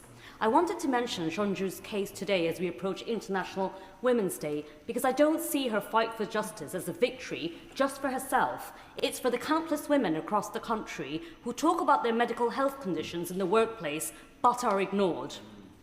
Not a single gynecological condition is mentioned in the guidance of the Equality Act, which I think is shameful. So could I ask the Leader of the House, who I know is a champion of women, could we have a debate in government time to talk about the impact of endometriosis in the workplace and try and end this discrimination once and for all? Leader. Thank you, Mr Speaker, and I thank my honourable friend for raising this important and timely matter ahead of International Women's Day on Sunday. Too many women, Mr Speaker, are still subject to a system that doesn't listen to their experience and doesn't understand their needs. and our renewed women's health strategy will set out our longer-term vision so that every woman gets the health care that she deserves. And my honourable friend may wish to raise these matters herself with ministers during the debate on International Women's Day next week. Michael. Mr. Speaker, for many of my constituents in Kingswinford and South Staffordshire, a daily postal delivery is a fiction, with post sometimes taking weeks to arrive. And this includes hospital appointment letters and other important appointments that often arrive. The letters arrive after the appointments have happened. So can we have a debate in government time on the performance of Royal Mail and their responsibilities under the Universal Service Obligation? Thank you, Mr. Speaker. This, unfortunately, is an issue which has been raised on many occasions, and the House will understand and sympathise with the experience of the honourable gentleman's constituents, because I'm sorry to say it's all too frequent in many areas. Ofcom has fined Royal Mail 3 times on its service levels and is investigating Royal Mail's compliance with its quality of service obligations. And they've been told to urgently publish and deliver a credible plan that delivers improvement. The public does expect, as the honourable gentleman says, a well-run postal service with letters arriving on time across the country. And the Business and Trade Committee, as he may know, called in the Royal Mail into Parliament over their performance. I hope that ministers will be able to report on an improvement in the service in the coming weeks. Jim McMahon. Thank you, Mr. Speaker. As we step into spring and as we look towards certainly the local elections, all of our attention will be drawn to the quality of our local neighbourhoods. But it's quite clear after a decade under the previous government that they are still frayed, whether it's the potholes on our roads, the quality of our neighbourhoods in terms of fly tipping, and also the standard of our parks as people go to enjoy them. Now, given this is a cross-government responsibility, and of course local government have a very important delivery role to play, does he share my view that there is maybe a role to play for a cross-government task force about rebuilding neighbourhood services in every community across the country? Thank you, Mr. Speaker. The government is absolutely onto this matter, Mr. Speaker, in terms of potholes, ensuring that there are billions of pounds available for local authorities so that potholes can be fixed. It seems a particularly issue currently, not least because of the very wet winter, but it doesn't matter, they need to be fixed. And secondly, the government is also committed through the Pride in Place programme to ensuring that neighbourhoods not only get investment going forward, but that people living there are in charge of making decisions about their own future. But I will certainly put to my honourable friend, the Secretary of State, the suggestion that my other honourable friend has just made. Alison Bennett. Thank you, Mr. Speaker. I also wanted to raise the question of potholes because in Haywards Heath, in my constituency, potholes are plaguing many, many roads, including Perrymat Road, which is a bit like driving over the surface of the moon. Conservative-run West Sussex County Council have failed for years and years with temporary patch and repairs that are both a disaster and a waste of money. How can West Sussex get better than this? Thank you, Mr. Speaker. As I've said, the government is committed to more investment, but of course it does require local authorities to perform. And that was the bit that I missed out, that local authorities have an obligation to do that. And I hope that her local authority area has heard her words today. Paula Barr. Thank you, Mr. Speaker. Transforming Choice, led by Frances Malloy and her amazing team, is an alcohol detox and rehabilitation service based in Sefton Park in my constituency. It does incredible work to support people struggling with alcohol dependence who have often experienced homelessness as well. The results are literally life-changing. It is supported in turn by Penny Lane builders who maintain its heating free of charge, ensuring people accessing this life-changing service have heating and hot water, a totally selfless act and a demonstration of social cohesion. Will the Leader of the House join me in praising both Transforming Choice and Penny Lane builders, and will he make time for a debate in government time on the social purpose of businesses and the vital role that they play, like Penny Lane builders, in their local communities, which often go unnoticed? Mr. Mr. Speaker, I certainly join my honourable friend in praising what is happening in her constituency and across her city. She's on a bit of a roll, Mr. Speaker, because I note that next week she has a debate in Westminster Hall on rough sleeping amongst families with children. I'm sure when she is finished with that, she may well seek a further debate to raise the follow-on issues, actually, which she's raised with us this morning. Martin Vickers. Thank you, Mr. Speaker. Last Thursday, the Energy Minister visited my constituency, which was much appreciated, to discuss the fallout from Lindsay Oil Refinery going into administration and how we boost the local economy following the number of redundancies that will occur. What is vital, as business leaders keep pointing out to me, is that we improve transport connections to northern Lincolnshire. Could the Leader of the House either arrange for a debate about that, or perhaps a meeting with myself and other local MPs with the appropriate minister? Thank you, Mr. Speaker. I'll certainly arrange a meeting for the honourable gentleman and his colleagues in the region, because, as he is alluding to, it's not just a question of energy and not just a question of the businesses themselves, but it's about accessibility through good transport. So I'll certainly help him to arrange them. Tracy Gilbert. Mr. Speaker, the events of the past week serve as a reminder of the contribution that our armed forces personnel play every day. Many of our veterans will suffer from trauma, anxiety and a range of mental health issues during their career and in retirement.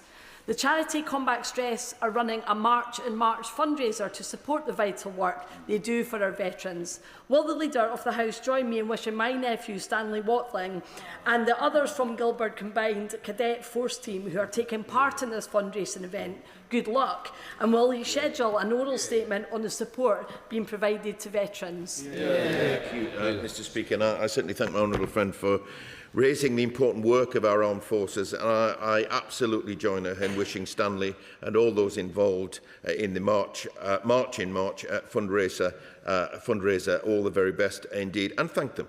We are committed, Mr. Speaker, to supporting our brave veterans, and I thank all service personnel, both past and present, for their service, but also everyone involved with the cadets, because again, we're putting greater emphasis on cadets. They do such an important job across our communities. Lisa Smart. Very much, Mr. Speaker. Torkington Park in my Hazel Grove constituency is a beautiful place to spend some time, but too many of my constituents have been contacting me recently with concerns about raw sewage in the stream. They're really concerned about their children and their pets playing in there, and it appears that it's all down to dodgy connections from some housing that has been built going directly into the stream. Could I ask the Leader of the House if we could have a debate in government time so that we can flush out these issues across our constituencies, and that we can hold the Environment Agency, the water companies and housing developers properly to account? Thank you, Mr. Speaker. I'd invite the honourable lady to seek perhaps an adjournment debate, Mr. Speaker, because, as she's pointed out, these are often multifaceted problems, and should she be able to secure that, then she'd be able to set out a case in more detail. Peter Prinsley. Thank you, Mr. Speaker. I wonder if the Leader of the House has had the opportunity to see the shocking Channel 4 TV programme Dirty Business, which brings to mind Mr. Binks of Stowmarket. Mr. Binks brought me a collection of photographs of the River Gipping for 50 years. The photos showed a once navigable river full of fish and clear water, now blocked with fallen trees, brown water and neglected banks causing repeated flooding. Does the Leader of the House agree with me that this is a consequence of the disastrous deregulation of the water industry brought by the previous Conservative governments that has ruined our rivers? Thank you, Mr. Speaker. I would agree with his analysis of where the problem ultimately lies, Mr. Speaker, but also add that this government is committed to cleaning up our waterways and tackle waste crime. We boosted the Environment Agency's waste crime enforcement budget by over 50%, and we're giving councils powers to crush vehicles of suspected fly tippers. So I would encourage my honourable friend to apply for a debate on these matters, make sure that the relevant minister is there, but also I'm sure there will be others in the House that will echo my honourable friend's concerns. Dr. Ben Spence. Thank you, Mr. Speaker. Can we have a debate in government time on defensive military operations in the Middle East? Thank you, Mr. Speaker. There will be a statement later, Mr. Speaker, and I am committed going forward that the House will be updated regularly on these matters. Mayor Ellis. Thank you, Mr. Speaker. On Wednesday, I joined midwifery students protesting in Parliament Square and spoke to Kelly McDermott, who is facing the reality that 31% of newly qualified midwives can't find jobs, which the Royal College of Midwives puts down to poor workforce planning. Would the leader join me in commending the incredible care that midwives give women, and would he also join me in calling on the Health Secretary to ensure that this is the government that finally provides the step change in investment our maternity services desperately need? Thank you, Mr. Speaker. I certainly would join my honourable friend as she champions our exceptionally hard-working midwives. Our 10-year workforce plan will ensure that the NHS has the right people in the right place with the right skills to care for patients. We've already recruited more than 800 extra midwives and invested over £140 million to deal with critical safety risks on maternity wards. And I'll make sure that my honourable friend gets a response from the Health Secretary on the specific concerns that she raises. Thank you, Mr. Speaker. Coastal erosion has caused immense damage in South Devon to homes, businesses and a vital A road. The impact of winter storms this year illustrate the need for joined-up thinking in government and support for local government to cope financially with the eye-watering costs of repair. So can we have a debate in government time about the need for a cross-departmental coastal erosion unit that brings together all the necessary parts of government to respond in a coordinated way to events such as this, which have left one of my communities completely battered? Thank you, Mr. Speaker. There are ways in which government already seeks to work in a comprehensive way in order to address these issues. But if the Honourable Lady wishes a meeting with the relevant Minister on the resilience of local communities to these issues, which are not going to go away, then I will arrange that meeting for her. Danny Beales. Thank you, Mr. Speaker. This Wednesday marked Holi, a festival celebrated by millions around the world and here in the UK. Last year I had the privilege of celebrating Holi with the Hindu West Drayton and Uxbridge culturals. We threw colourful paint, played traditional games, and children described what the first Holi festival they celebrated meant to them. They'll be celebrating this Sunday as well, so will the Leader of the House join me in wishing them and all of our constituents a happy Holi and thank them for the contribution they make to our communities and our country? Thank you, Mr. Speaker. I'll certainly join my honourable friend and I'm sure the rest of the House in wishing all of our constituents a happy Holi. Festivals such as Holi bring our communities together, something, Mr. Speaker, which is more important than ever. Thank you, Mr. Speaker. As the MP for Gretna Green, Europe's wedding capital, I particularly welcome next week's debate on modernising marriage laws, and can I encourage all colleagues to take part. Mr. Speaker, the last few days marks the 25th anniversary of the 2001 foot and mouth outbreak, which had devastating effects in my constituency, with virtually every hoofed animal slaughtered as a result of that incident. I remember, as a member of the Scottish Parliament at the time, how the smoke lay over the Annan Valley as animal carcasses were burnt on open pyres, and of course the local autonomy took a long time to recover. Would the Leader of the House bring forward a debate to properly reflect on those events, to praise the resilience of the communities involved who have bounced back, and indeed to ensure that lessons have all been learned from that incident? Thank you, Mr. Speaker. I remember too, and I thank the honourable gentleman for reminding us of the devastating events which he describes and the impact that it had on lives and livelihoods at the time and for much longer. And I also join him in praising the resilience of the communities that were hit hardest in those days, including his own. We are providing, Mr. Speaker, £1 billion for a new national biosecurity centre to protect farmers from the impact of disease going forward. But I would encourage him to apply, Mr. Speaker, perhaps for an adjournment debate, just to remind the House and remind ministers of those events so that we can set out how we have learned and are learning those lessons. Narendra Mishra. Thank you, Mr. Speaker. Can I also place on record my best wishes to you and colleagues across the House for Holi. I know on a personal note, if you are looking to get covered in Holi colours, I'd be more than happy to organise that, Mr. Speaker. In Lancashire or Stockport. In Lancashire or Stockport. On a separate note, Mr. Speaker, concerningly, many unlicensed and illegal driving instructors are operating across the UK, with some offering lessons without proper certification and others exploiting learners through unofficial test bookings. Illegal instructors undermine our road safety, put learners at risk, and threaten the integrity of our driving test system. I've heard from local reputable driving instructors in Stockport, including Mr. Jules Musgrove from JSM Driving, about the dangers of this. I've tabled a number of written parliamentary questions on this matter, Mr. Speaker, and I was informed that DVSA received 927 reports of illegal instruction and 2,133 reports of fraud concerning theory and practical tests. Can I request the Leader of the House to allocate time for a debate in government time on measures to strengthen enforcement against illegal drivers?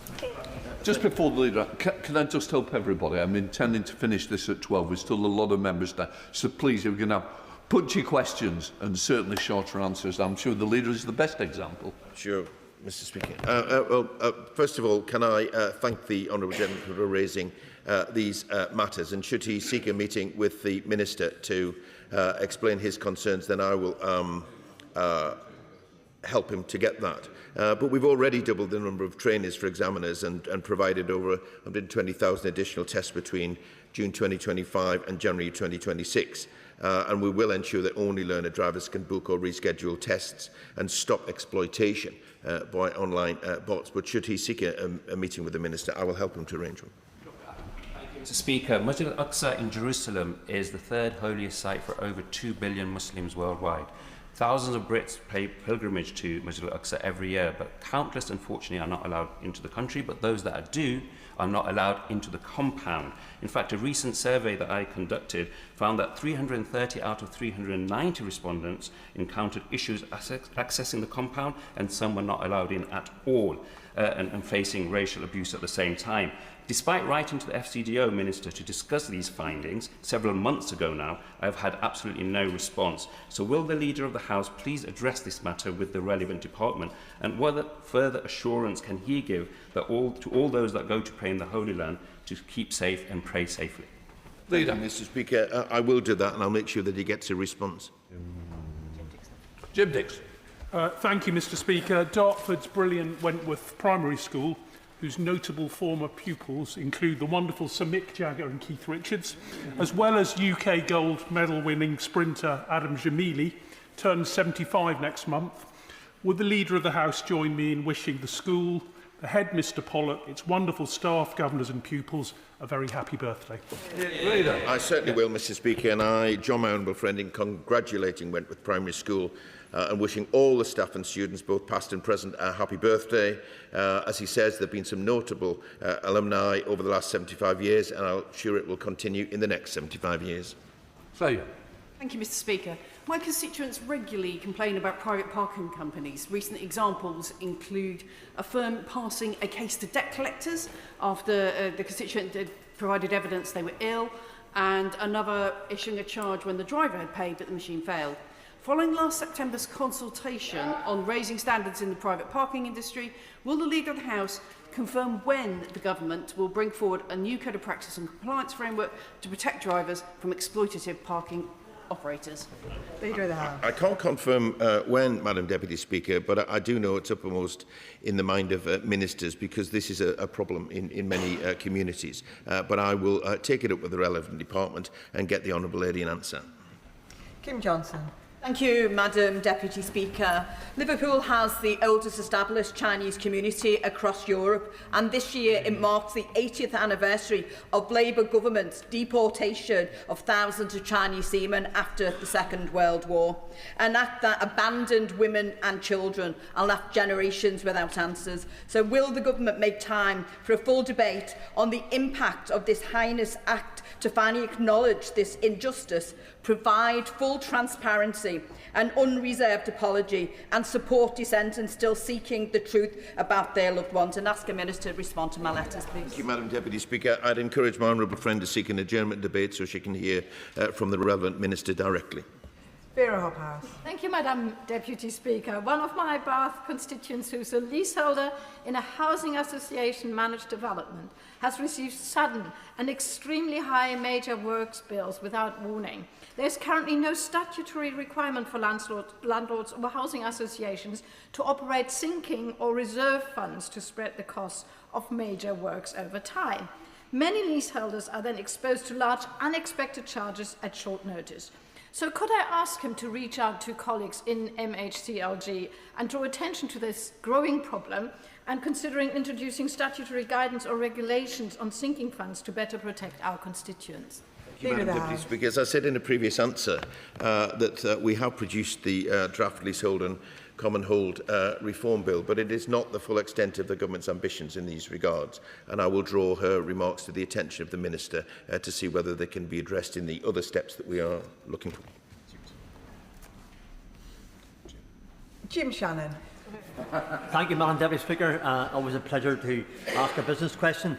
I want to raise concerns regarding the detention of Pastor Ezra Jin Mingri, leader of the Zion Church, who was arrested during coordinated raids across several cities in China. Zion Church is an unregistered Protestant church that has previously closed after declining to install state-mandated surveillance equipment. His family state they've had no contact with him since his detention. These developments form part of wider reports of increased pressure on independent Christian communities. So will the Leader of the House please ask the Foreign Secretary to set out what representations the government has made to the Chinese authorities regarding these detentions and what steps have been taken to raise concerns about freedom of religion belief in China?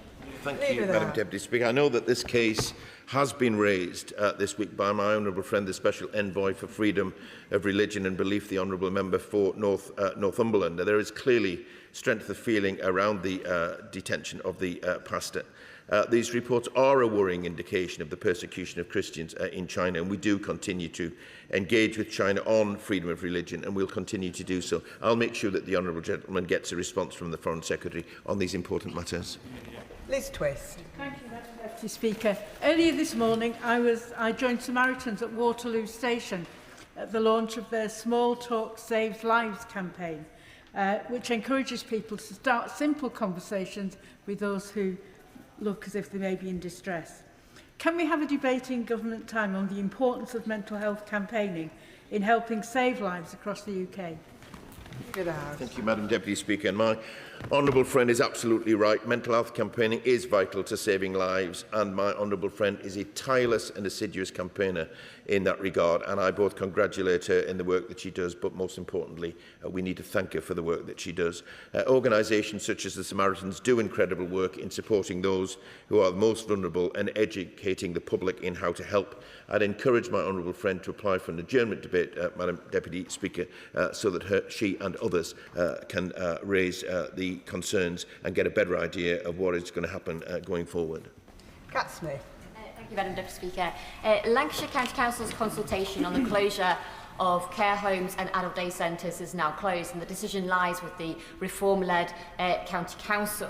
Care homes, so adult daycare centres in my constituency like Valeview are at real risk of closure. Can I ask for a debate in government time about the value that daycare centres offer both to the users and their families who support them? Thank you, Madam Deputy Speaker. And can I thank my honourable friend for her campaigning on these matters. I'm absolutely at one with her on recognising the importance of day centres. They're a vital part of provisions to support disabled children and their families, and I join with her in urging the Reform-led Council to take their responsibilities seriously, listen to the issues that are raised here today, because once again, Madam Deputy Speaker, we're hearing of Reform-led Councils who over-offer and under-deliver. Gerald Jones. Thank you, Madam Deputy Speaker. Honourable members will have heard me speak on numerous occasions about the high cost of petrol in Merthyr Tydfil, where prices have for many months been around 10p per litre higher than many neighbouring areas and indeed higher than here in London. I've asked the CMA to intervene. Now some retailers in Merthyr Tydfil and surrounding areas have risen prices since the start of the military action in the Middle East, even as events were unfolding, leading to accusations of profiteering. Will the Leader of the House please make time for a debate on the actions being taken to protect consumers from arbitrary price rises?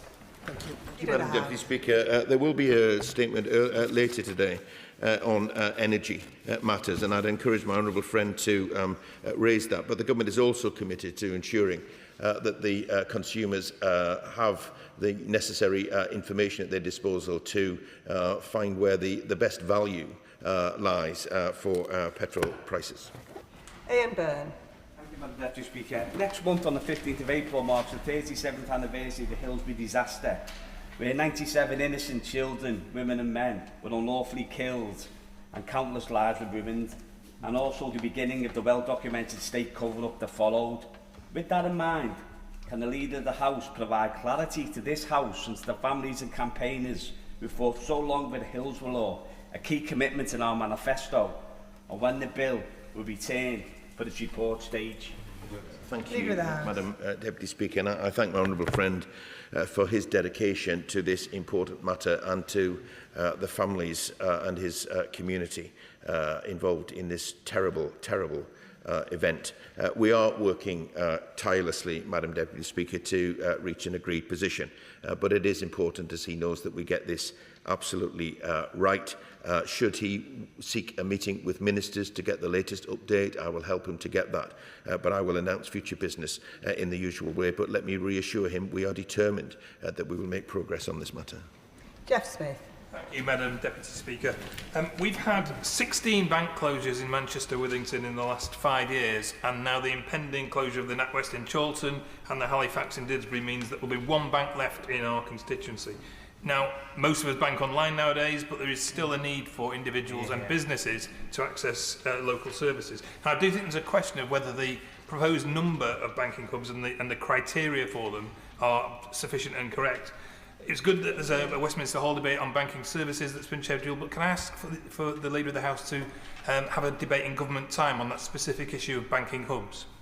Leader of the House. Thank you, Madam Deputy Speaker, and I thank my honourable friend for this question. We recognise the importance of face-to-face services and that banks are expected to follow Financial Conduct Authority guidance on branch closures and support their customers. We are, as he says, supporting the industry with the rollout of 350 banking hubs, with 210 already opened. And everyday banking services can also be accessed through the post office. But he raises an important matter on behalf of his constituents. Should he seek a meeting with the relevant minister, then I will help him to get one.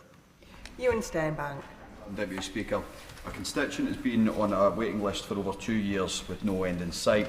After waiting this long without progress, they wrote to me to seek their referral being moved to an equidistant clinic with faster times, yet NHS Forth Valley are unable to yet facilitate this.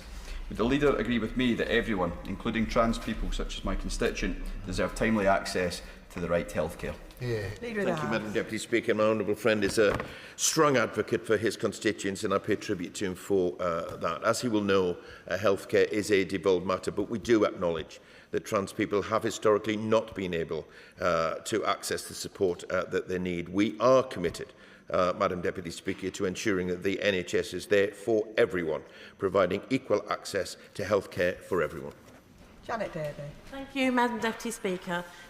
Fly tipping is a blight on our communities. It should not happen, and it is wrong. It spoils and damages communities, and I see far too much fly tipping up and down and across my constituency. Lewisham Council is doing a fantastic job even in doing all that they can to manage this. But would the Leader of the House agree with me that we really do need a wider government strategy on how to manage and deal with fly tipping across our country? Thank you, Madam Deputy Speaker, and I thank my honourable friend for raising this matter.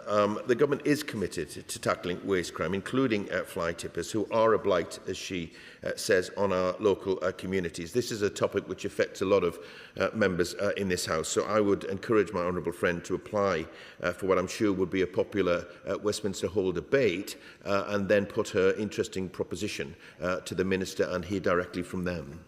Paul Davies. Thank you, Madam Deputy Speaker. Smashed Live, an educational programme delivered by Collingwood Learning, who are based in Home Firth, teaches young people to think critically about the dangers of underage drinking. They recently performed at Honley High School in my constituency. Given that by the age of 15, 62% of pupils in England will have had an alcoholic drink, will the Leader of the House please consider dedicating time to a debate on the importance of early education on alcohol.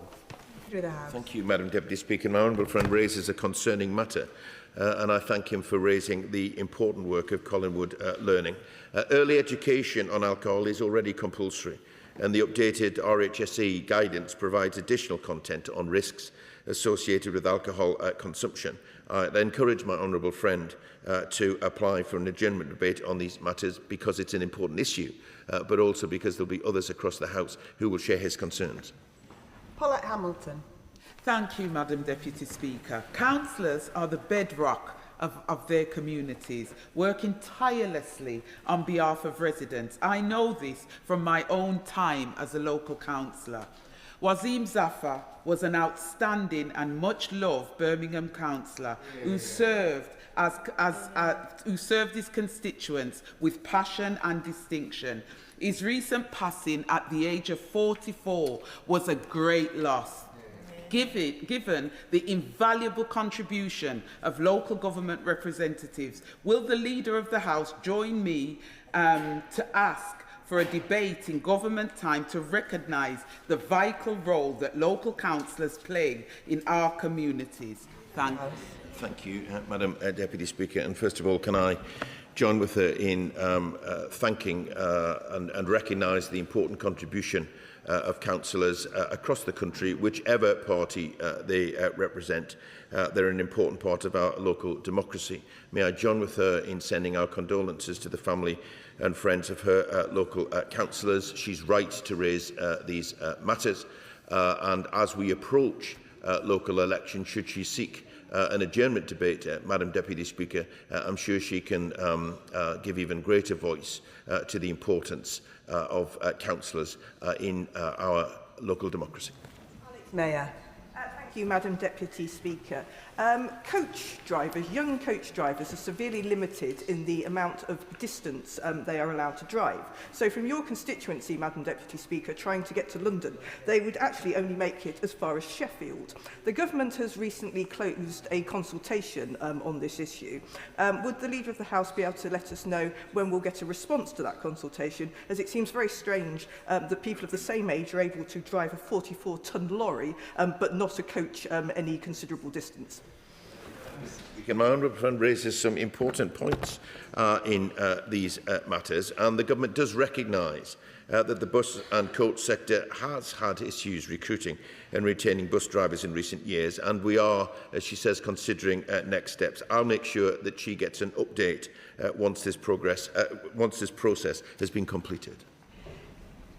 Martin Rhodes. Thank you, Madam Deputy Speaker. Can the Leader of the House make government time available for a debate on involving young people in decision-making? When I recently visited primary 6 classes at St Monica's primary school in my constituency, they raised very thoughtful points about issues in their local Milton community and their aspirations for the area. Does he agree that we should be doing more to ensure young people's voices genuinely shape the decisions that impact them? Thank you, Madam Deputy Speaker. The short answer is yes, I do. We did run one of the biggest national conversations the government has had with young people to produce our National Youth Strategy, which we published in December last year, but we need to make sure that that process continues. Should my honourable friend seek an adjournment debate, I'm sure it would be, Madam Deputy Speaker, well attended. Douglas McAllister. Madam Deputy Speaker, yesterday marked the one-year anniversary of my constituent Jacktar Singh Johal's acquittal of all charges in the only court case against him in India which has actually proceeded to trial. Yet despite this, he remains arbitrarily detained for over 8 years now in an Indian prison. Can I ask the Leader of the House if he'll agree to meet with me, together with his ministerial colleagues from the Foreign Office, to discuss what our government's plan is and what progress has been made to secure his release and return home to Dumbarton beyond just raising it with Indian counterparts, because that's not achieving any progress?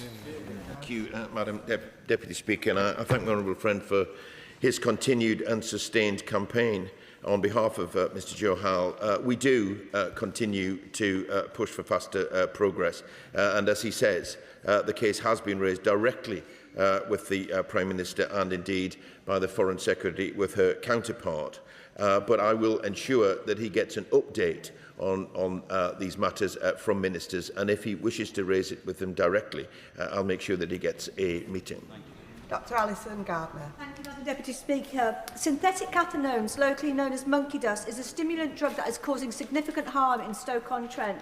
These substances can cause severe psychosis, trigger acute health risk and have a significant impact on the very vulnerable people who turn to monkey dust, on our local communities and our public services. I ask therefore whether the Leader of the House would make time for a debate on synthetic cathinones. Thank you, Madam Deputy Speaker, and I thank my honourable friend for raising what is an important issue. The use of synthetic drugs is concerning, and we are taking action to tackle this challenge. Law enforcement continues to seek new methods to identify these new concerning types of drugs, but as a former drugs minister, I can remember how difficult these matters actually are. I note that she's raised her concerns directly with the Home Secretary at oral questions. If she wishes a meeting with the drugs minister to further pursue this matter, then I will help her to arrange one. Josh Dean. Thank you, Madam Deputy Speaker. Morrison's has resigned from managing the Thorley Park Post Office, and it's put the future of this important local centre at risk.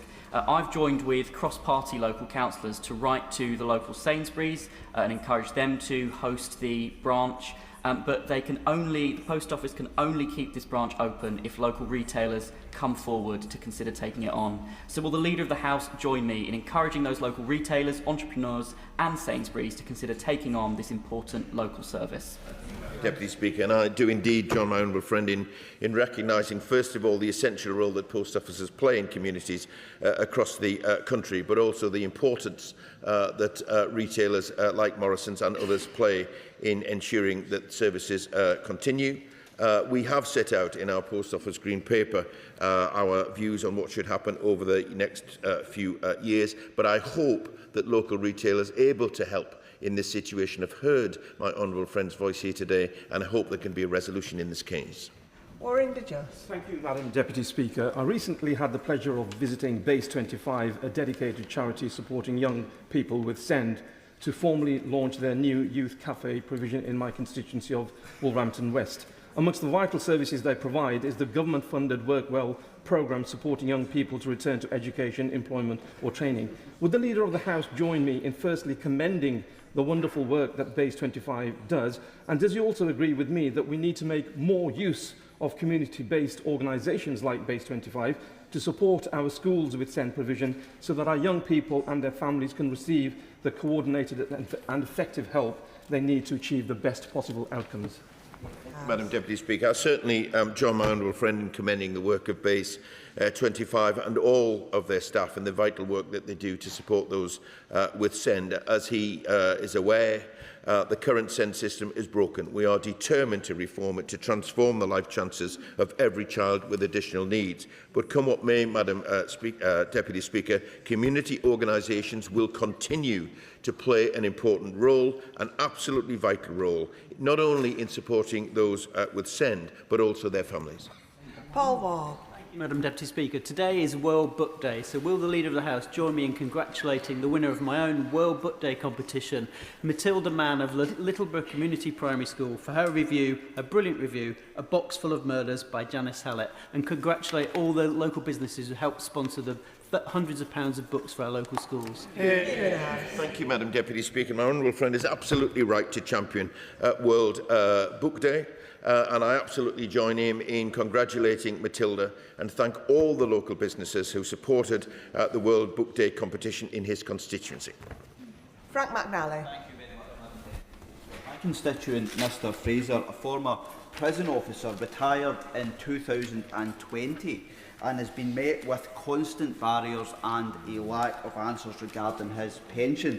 I've sought clarity on this case but have not received the reason for this unacceptable delay. Like many others, Mr Fraser is facing undisclosed barriers in receiving what he is entitled to. Will my right honourable friend look to find time for a debate about the administration of civil service pensions, in particular the MacLeod remedy, to ensure that Mr Fraser and others receive the pension that they've worked so hard for? Thank you, Madam Deputy Speaker. And I'm sorry to hear the case that my honourable friend is raised. These delays are simply unacceptable. This is not the service that people deserve, and resolving this is a matter of urgency.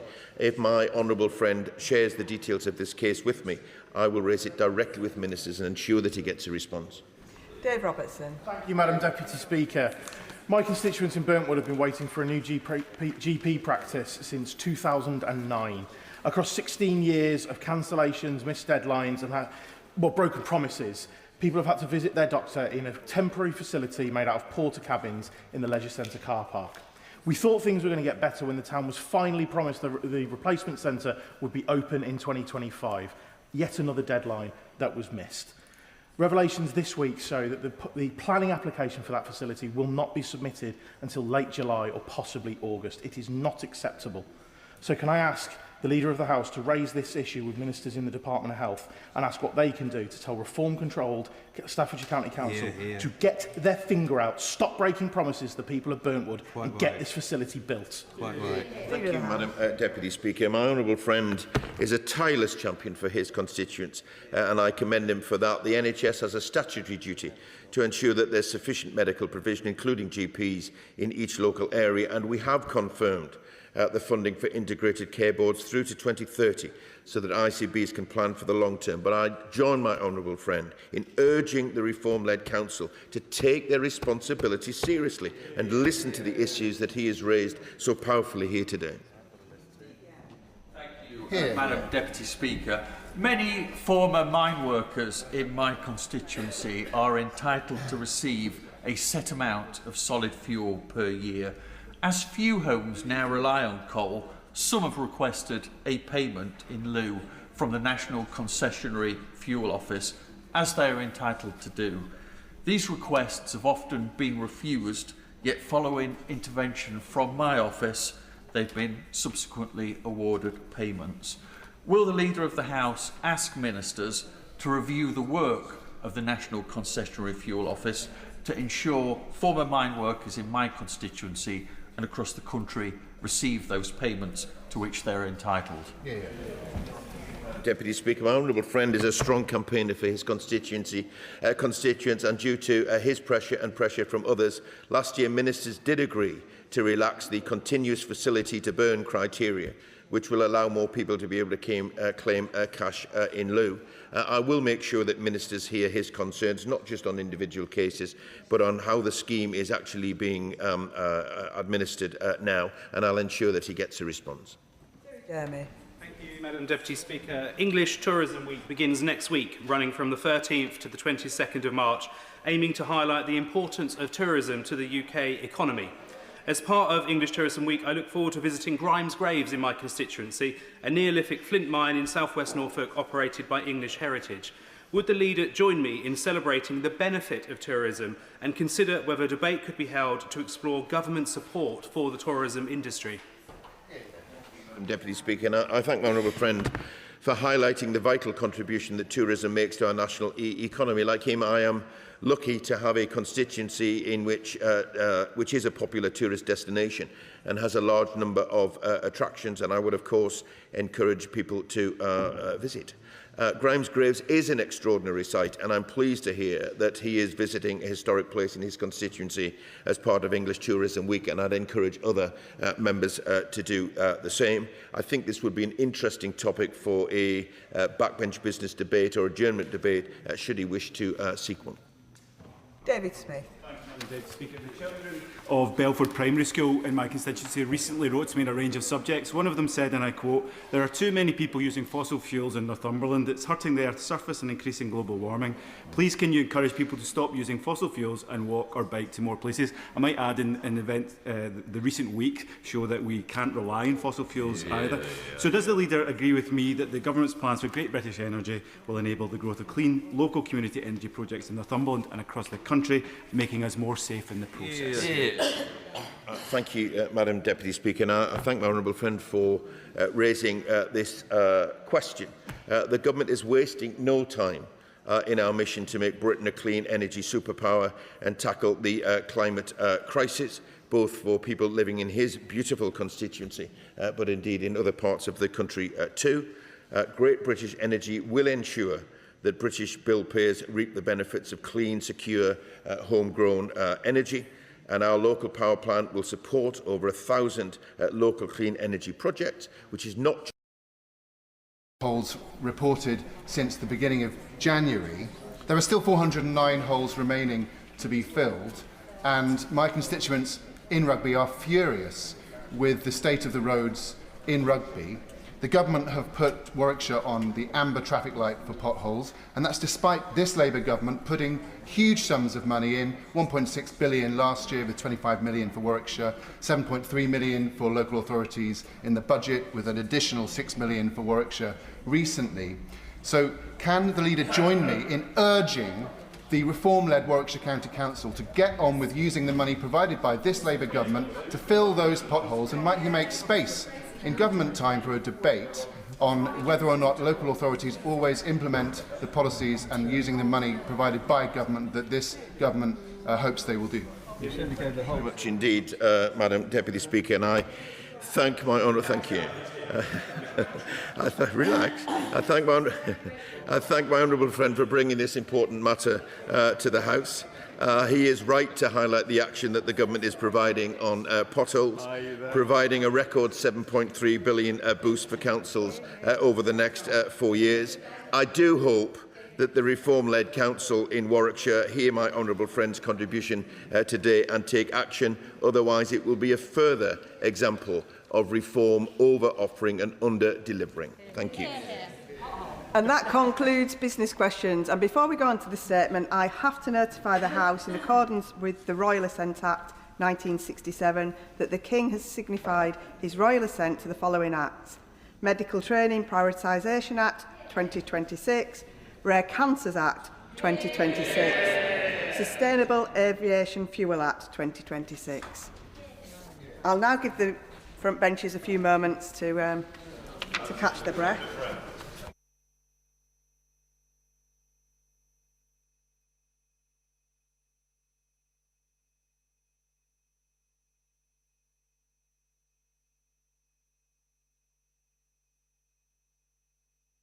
Now start the statement. Minister.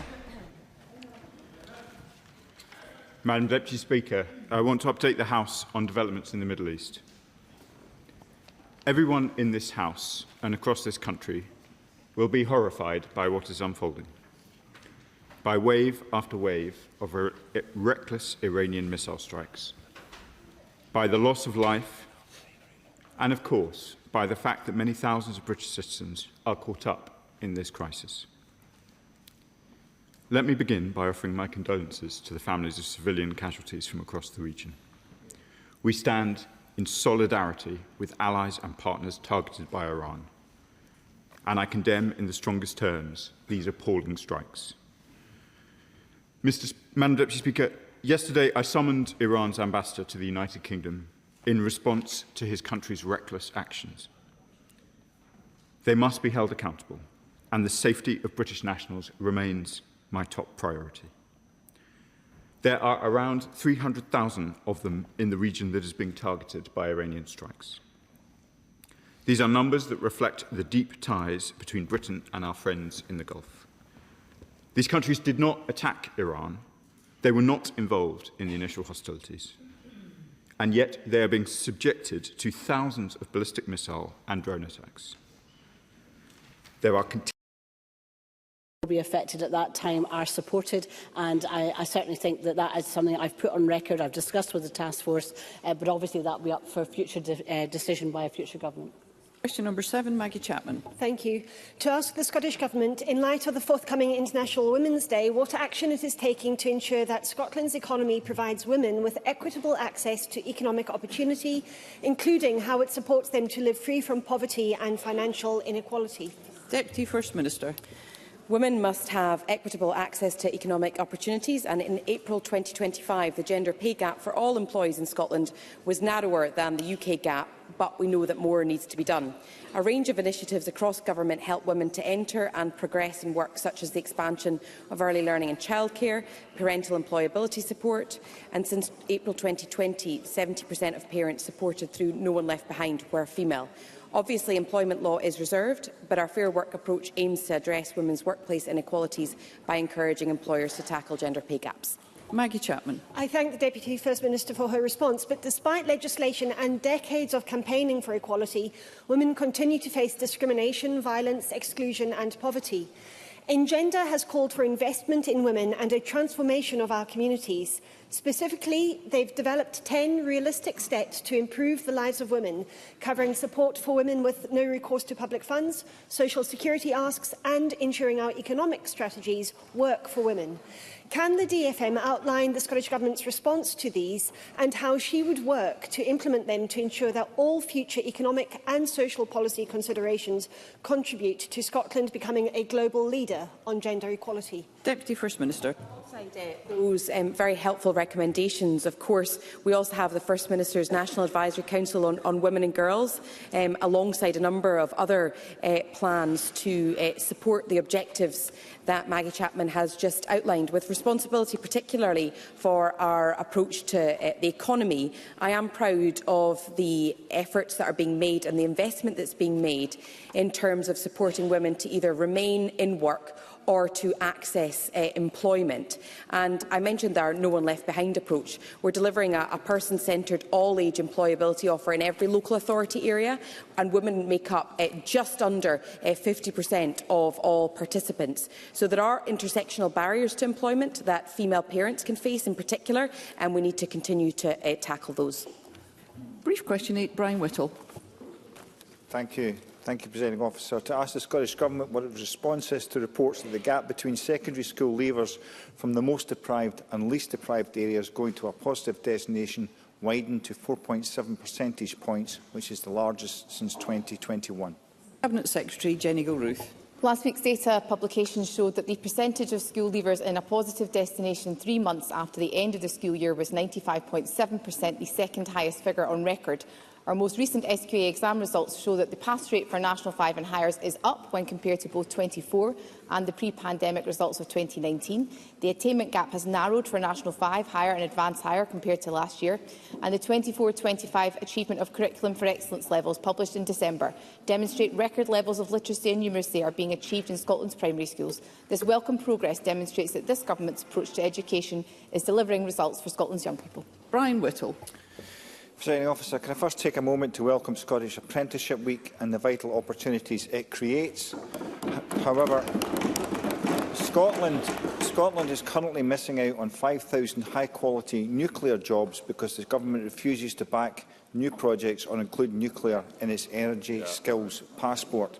Furthermore, funding gaps are forcing colleges to turn away qualified students, including 71 qualified social care applicants and 400 engineer apprenticeships at Ayrshire College alone. Does the Government accept that its policy choices are actively disadvantaging our school leavers by restricting their opportunities? Cabinet Secretary.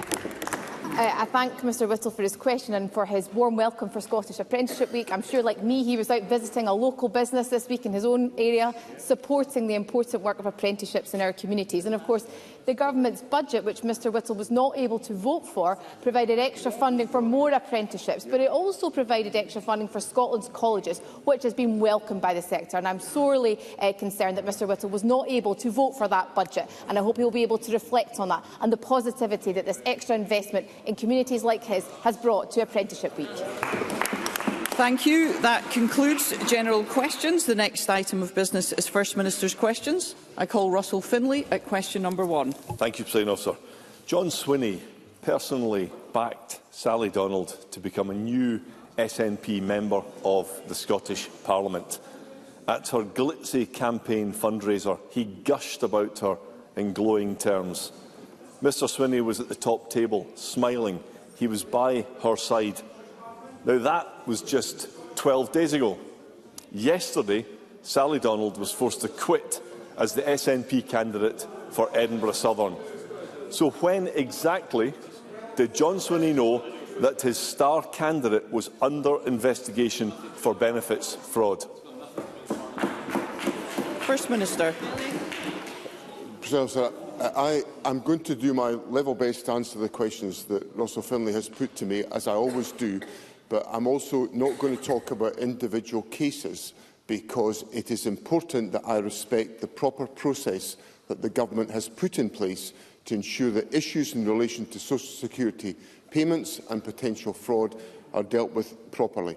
In relation to the specific question that Russell Finlay raises to me, I first became aware of these issues when the Government received a press inquiry about the subject in recent days. Russell Finlay. Thank you. John Swinney's star candidate used a crowdfunder to raise over £1,200 for her campaign. I mean, anyone we're going to hear Mr. Finlay. We're going to hear Mr. Finlay just now. Anyone who's daft enough to trust their cash to the SNP needs to give their heads a wobble. But, Presiding Officer, I'm more interested in taxpayers' money, because this case illustrates so much that's wrong with the SNP's benefit system. Thanks to the Scotsman newspaper, we know that Sally Donald may have claimed tens of thousands of pounds in ADP to which she was not entitled. I've repeatedly challenged John Swinney over the SNP's deliberate light-touch benefit system being wide open to abuse, but he is in denial. He told me, and I quote, "If there's evidence of fraud, these issues are already addressed by the systems that Social Security Scotland has in place." Does he stand by his claim that the system is strong enough to catch benefits cheats? First Minister. Yes, I stand by those comments because I believe that to be the case. And I can't be the only person that is surprised that Russell Finlay has not managed to make a connection between the fact that an investigation is being made which confirms the point that such activities are undertaken by Social Security Scotland, and the system is robust in that respect. So I think, by his own words, not for the first time, Russell Finlay destroys the arguments he puts to me in Parliament today. Russell Finlay. Well, here's a reality check for John Swinney. Last year, my party revealed that Social Security Scotland had referred just 29 cases of potential fraud to the Crown Office. And on the basis of fraud across the United Kingdom, that number should be in the thousands. And today we can reveal another shocking fact. Under the SNP's new benefit system, just three people have been convicted for fraud-related offences since 2022. Out of almost 1 million people claiming benefits in Scotland, just 3 people. Unbelievable. And on the basis of our evidence, does John Swinney agree that the SNP has effectively decriminalised benefit fraud in Scotland? First Minister.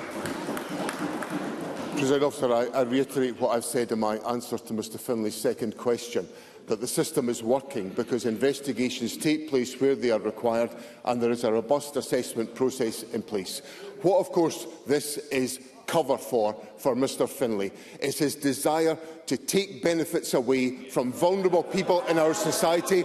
It's the fault line that's in the system that's here, that Russell Finlay and the Tories, with the restoration of the proper credentials of the nasty party of Scottish politics, are going after vulnerable people in our society. Well, my party's not going to do that. Russell Finlay. I remember the old John Swinney who preached about being respectful in here. Well, the mask has again slipped back to the angry old John Swinney who resorts to silly smears. He still doesn't get it. Let us hear one another. He still doesn't get it. The party of gravy bus grifters and camper van capers. They mug their own members. They rob the taxpayers of Scotland. They've built a benefit system that shouts free money here. It is a charter for chancers. Every other party backs the SNP's out-of-control benefit spending. But the Scottish Conservatives will keep telling the truth. It's unaffordable, it's unfair and it's unsustainable. We've set out a sensible plan to tackle fraud and to reduce the £7 billion and rising benefits bill. Mr Swinney can posture all he wants, but surely he can now see that the benefit system is completely and utterly broken. First Minister. Presiding Officer, I'm always respectful in my engagement in Parliament. I just will not apologise for setting out some hard truths to the Tory party. And of course, I didn't conjure up the description of the Tory party as the nasty party. That was conjured up and stated openly by Theresa May, the former Conservative Prime Minister, who in a moment of self-reflection told the Conservatives what they need to hear. And of course, there's been a resumption of the nasty party under the leadership of Russell Finlay. Now, just one illustration of the characteristics of Mr Finlay's plan demonstrates that if his plan was implemented, there would be the restoration of the two-child limit on the Scottish Child Payment. And what that would do is consign more families and more children to poverty in this country. And one of my objectives as First Minister is to make sure we succeed in eradicating child poverty. We are already making significant progress where there is a reduction in child poverty in Scotland, when it is rising in the rest of the United Kingdom. Next week, the Social Justice Secretary will set out to Parliament the next steps in tackling child poverty, and this government is going to succeed in its determination to eradicate child poverty and consign the Tory party to electoral history in Scotland. Question number 2, Anna Sarwar. Thank you, Presiding Officer. Last week in this chamber, John Swinney shamefully turned his back on families impacted by the Queen Elizabeth University Hospital scandal. Later today, he will finally meet them on an online team call. I hope he will take the opportunity to apologise to them. Last week, he said he couldn't set up an independent expert panel to answer families' questions because there was a public inquiry. Not for the first time, misleading this Parliament and hiding behind the inquiry when it suits him. He knows the inquiry is not looking at individual cases and therefore will not give those families the answers they deserve. In NHS Tayside, there is a public inquiry into the El Jamel scandal, alongside an expert panel looking at individual cases. So what he said last week is just not true. So will he now accept he was wrong and commit to that independent expert panel? First Minister. The first thing I want to say to Mr Sarwar is that there was no disrespect offered by me to families last week. I was simply sitting in my chair looking at Mr Sarwar answering his questions, and that's my duty to answer questions, and I did that, and I simply say to Mr Sarwar, I give that matter my attention when I'm answering questions in Parliament. The second question that Mr Sarwar puts to me is about any scrutiny of individual cases. And Mr Sarwar, from my recollection of what he has said to me, misrepresents what I said to Parliament last week. Not, of course, for the first time. What I said to Mr Sarwar last week is I would have to consider the question of looking at individual cases. I did not at any stage rule it out. So Mr Sarwar, once again, has misrepresented me in this chamber, and it's up to me to correct him for that purpose. Now, in 2020, the Cabinet Secretary for Health and Sport commissioned a case note review which was undertaken by a panel of independent experts. So some of this work has already been undertaken. The review was led by Professor Michael Stevens and looked at 118 episodes of bacterial infection in 85 children who received treatment for blood disease, cancer or related conditions at the Royal Hospital for Children, and it published its findings in 2021. So that exercise has been done on a large number of cases. If there are more cases that are to be examined, then, as I said last week, I will consider that question. But I have to consider that mindful of the fact that there is now a public inquiry underway looking at all of these questions. But I reiterate to Mr Sarwar, at no stage last week did I rule out that possibility, and he should stop misrepresenting me in this chamber. Anna Sarwar. Presiding Officer, to be frank, patients and families will see right through the nonsense of John Swinney, because they've heard it for 8 years. And this is not the only occasion John Swinney has misled this Parliament. He's done it for weeks in relation to safety issues at the hospital right now. Yet again, it has taken whistleblowers and journalists to reveal that infection risks to immunocompromised patients has led to 2 wards partially being closed. And he doesn't want to hear it from me, so perhaps he'll listen to the words of the grieving widow, Louise Lawrence. It beggars belief that as this incident was ongoing, the Health Board, the First Minister and the Health Secretary were publicly proclaiming the hospital was safe. As the leading expert states, 4B is not safe and nobody should be saying it is. Patients like Andrew remain at risk today simply because those responsible prioritised reputation over patient safety. Shame on each and every single one of you. Public safety and patient reassurance is urgent. It requires honesty and transparency. This Parliament voted 3 weeks ago for all these documents to be published, and they have not been. So will he stop hiding behind process and do it right now? First Minister. Well, let me address the issues that Mr Sarwar puts to me. The first thing is to say that last week I met with some of the families involved in the Queen Elizabeth University Hospital, and this afternoon I will meet with many more as part of that conversation, and they will have my attention and my engagement on all of these issues. Now, Mr Sarwar asked me for transparency on these issues, and I want to be crystal clear with Parliament. The Government received an Amber Hayat alert on Thursday, the 26th of February, last Thursday, regarding Ward 4B at the Queen Elizabeth University Hospital. The ward cares for bone marrow transplant patients. This morning, the Government was advised that that Hayat alert was upgraded to red.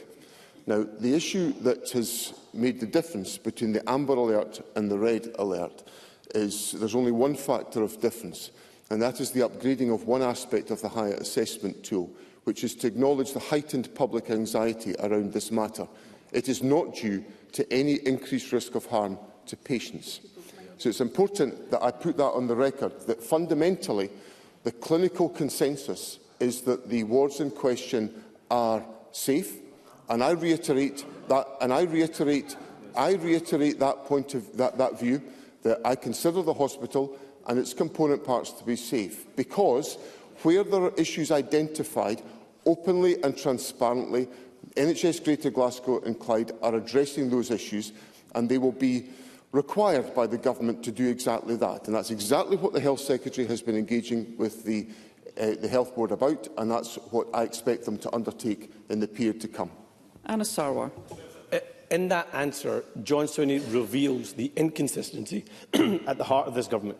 14 amber and red warnings were received by the Government before March 2018, and they still took no action and denied there were infection risks at the hospital. He now admits that amber and red warnings come to the Government. So why were they ignored before 2018 and people died as a result? Every step of the way, this SNP Government has attempted to misinform, deflect and deny. Progress has only ever been made when they've been backed into a corner, and even now they hide behind process rather than just tell the truth. So let's look at what's been established over the last few weeks. We now know political pressure was applied to open a hospital before it was ready and safe, and people died as a result. I would suggest to Shona Robertson, she was the Health Secretary, she should perhaps reflect on her own decisions and what happened. We know repeated warnings of infections were ignored. We know staff were bullied and attempts made to silence them. We know grieving families were offered bribes in exchange for their silence. And we know, despite all of this, even now the truth is denied and the hospital has not been validated. Families don't trust him, and he won't release the papers this Parliament has demanded that he must. So why is John Swinney incapable of doing the right thing by these families when it comes to this hospital? First Minister. I completely reject that charge. Completely and utterly reject that charge. And in relation to grieving families, I will meet grieving families this afternoon, as I indicated I would do, just as I met families last week, just as I have met in my constituency capacities victims of the El Jamel situation, and I met them as First Minister on Monday. In relation to the question of releasing papers, my understanding is that the papers that were considered by NHS Greater Glasgow and Clyde Health Board have been made publicly available, which addresses the issue Mr Sarwar is putting to me. If there are any documents that he believes have not been released that the Government committed to doing so, he should advise me as to what those documents are, because my understanding is that those documents have been put in the public domain. We've established an oversight group which involves representatives of families, chaired by the Chief Executive of NHS Greater Glasgow and Clyde, and also by Sir Lewis Ritchie, an eminent clinician, to make sure there is external interrogation of the issues from NHS Greater Glasgow and Clyde. And on the question of openness, I have just put on the record today the most recent information that is available to me. I could not be any more open with Parliament on this question, based on the information that I have available to me. So, and also, let me add that the Government has established a public inquiry that will consider all of these issues, and we await the findings of Lord Brodie.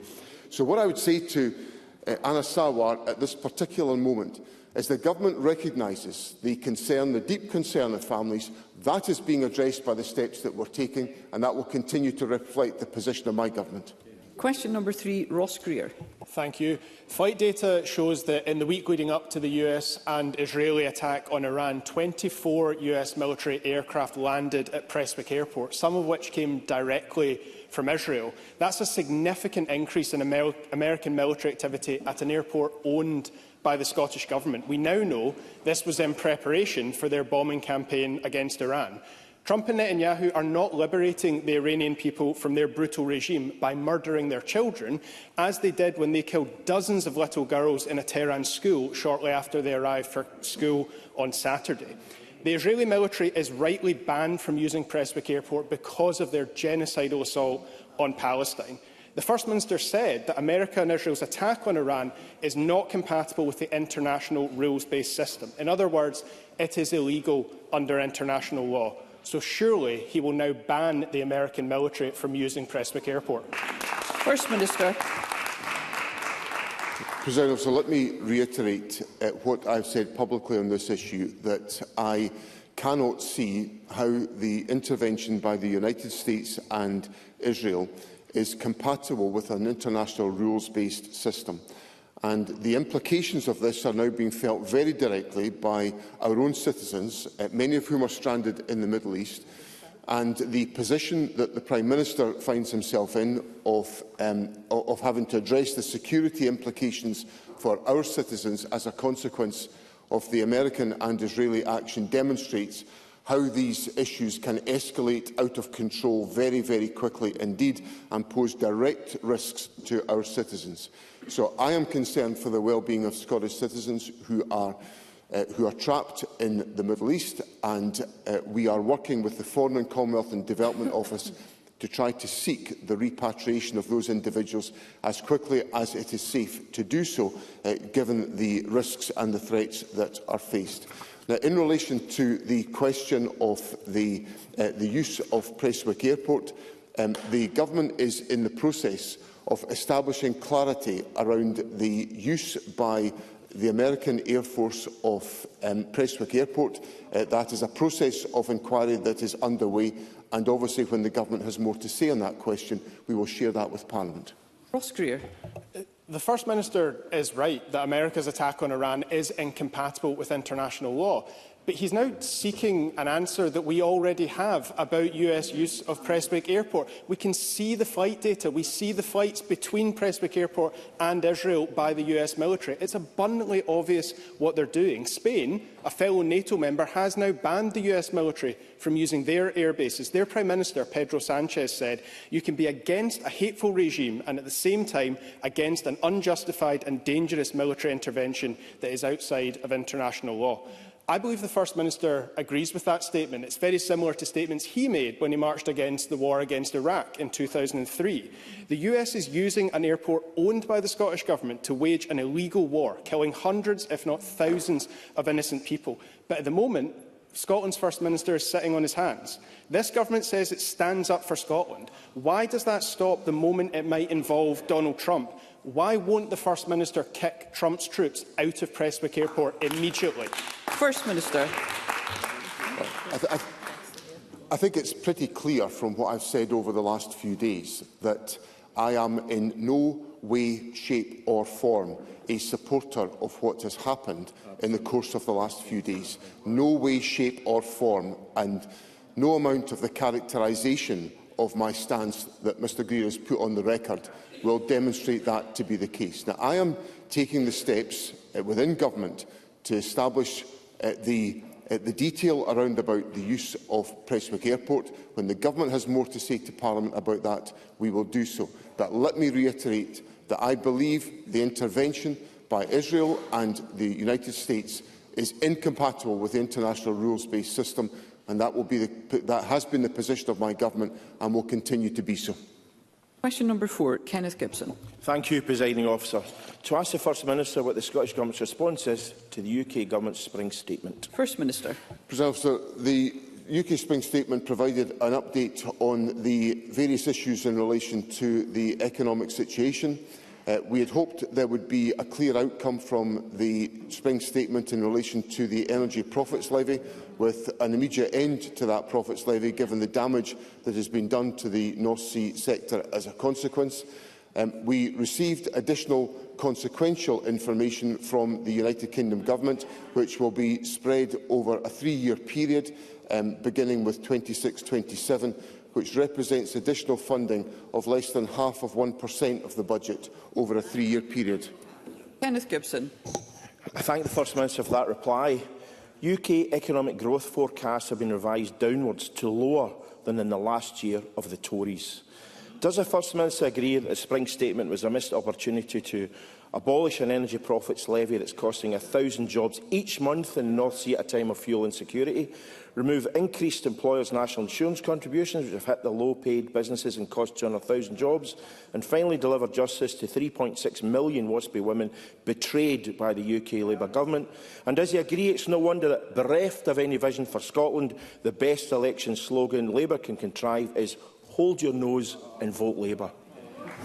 On devolved competence, First Minister. On the issues that are associated with the Spring Statement, I am still unable to understand how the UK Government can reconcile their supposed enthusiasm for growth within the economy with the increase in employers' national insurance contributions, which is so obviously damaging employment growth within many parts of the United Kingdom. But thankfully, because of the steps of my government, unemployment is at a very low level compared to the rest of the United Kingdom.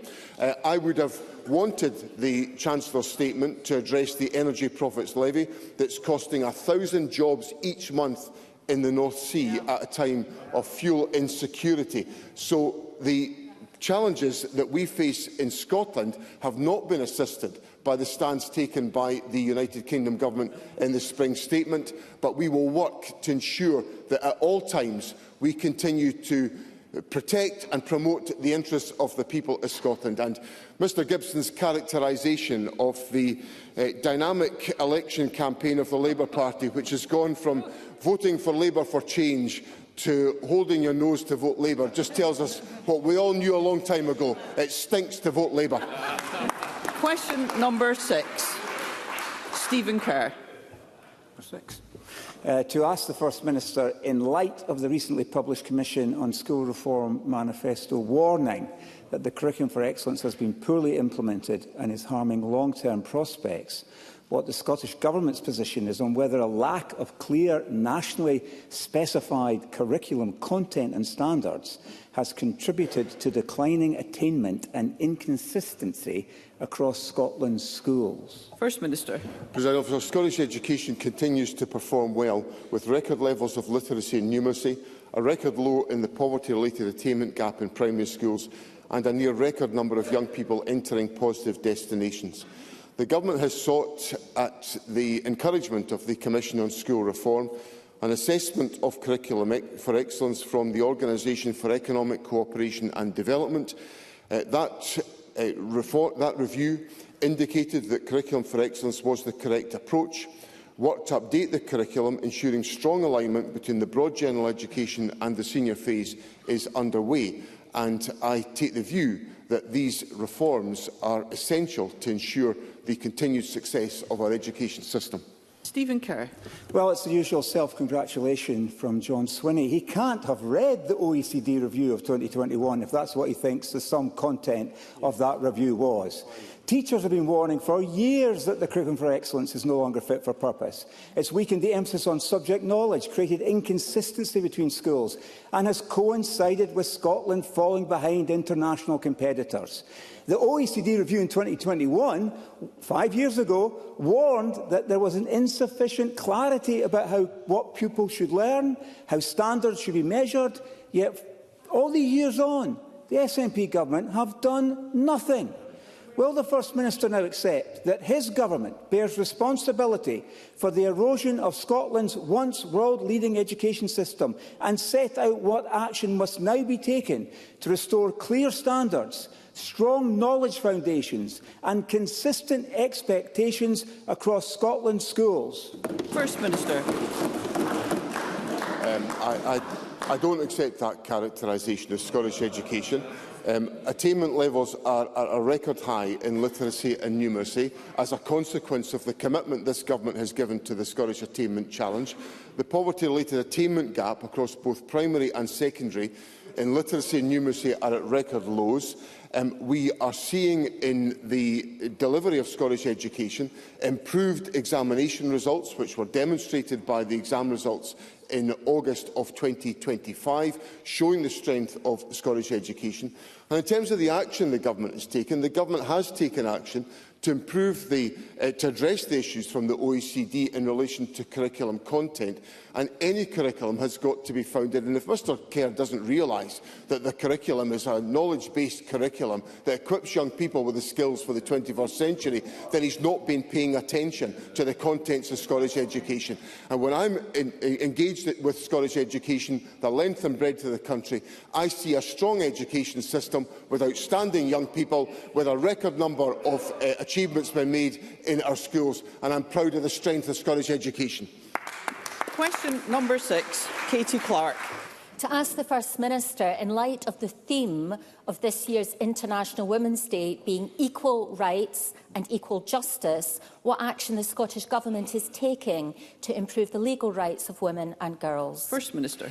So the Scottish Government is strengthening the rights of women and girls. I'm committed to ensuring people are protected from abuse, which is why we are introducing new protections for women and girls via the hate crime legislation, and are consulting on other new protections, such as the banning the creation of deepfake images. Significant reforms have also recently been introduced. For example, the establishment of a sexual offences court, providing victims of sexual offences with an automatic lifelong right of anonymity, and providing women with the ability to seek protection from abuse by removing the abuser from their home. Katie Clark. A number of women members have raised with the First Minister the financial problems being raised by rape crisis centres, who provide a range of practical and legal services to women. The 3 rape crisis centres, including the Star Centre, which provides services in Ayrshire, have spoken about significant real terms cuts, and Glasgow and Clyde Rape Crisis have closed 2 of its waiting lists. The First Minister has said that there are active discussions with ministers. As we approach International Women's Day, will the First Minister give a commitment that there will be no cuts so that services provided by rape crisis centres can continue? First Minister. Well, I want to reassure Katie Clark that the Government wants to put in place appropriate funding for rape crisis centres around the country. We are providing a 5% uplift to the Delivering Equally Safe Fund, bringing the total investment in the fund to almost £46 million over 26 to 28. Now, Katie Clark also raised with me the issues in relation to Glasgow and Clyde Rape Crisis Centre, and improvements to the funding position have been put in place there, as they also have been put in place in relation to the Star Centre in Ayrshire, which she raised with me. So I hope that provides the reassurance that the Government wishes to adequately and effectively fund the network of rape crisis centres around the country. Ms White. Thank you, Presiding Officer. It's scandalous that the SNP government has spent millions of funding the same self-ID groups while shutting sex-based women's organisations out of public funding. ahead of International Women's Day, will the First Minister commit to finally opening the Equally Safe and Equality and Human Rights Funds to fair and open competition? First Minister. The Government sets out to Parliament the investment that we're making. I've set out the uplift to the funds, and of course all of that provision is put to Parliament in the annual budget process, which I'm pleased to say last week Parliament approved. Thank you. We move to constituency and general supplementaries. I call Jackie Dunbar. Industry experts have warned that global uncertainty could lead to increased fuel prices. With that in mind, the Labour Party must rethink their planned hikes to fuel duty, which will hit hard-working families in Scotland hard. Does the First Minister believe when Scotland produces far more oil and gas than we can hope to use, energy-rich Scots should not need to pay through the nose to fill their cars? First Minister. Presiding Officer, there is obviously renewed uncertainty about the energy prices that we will all pay because of the events in the Middle East, and that is going to cause significant disruption and anxiety within the economy. Therefore, it is essential that all of us are mindful of the steps that we take to ensure that these issues are properly addressed, and that onus and responsibility is fundamentally on the United Kingdom Government in relation to these areas of taxation.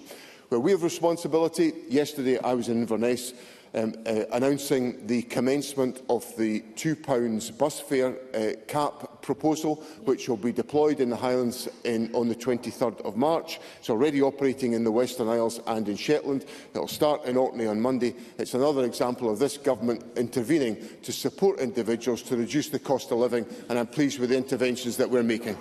Murdo Fraser.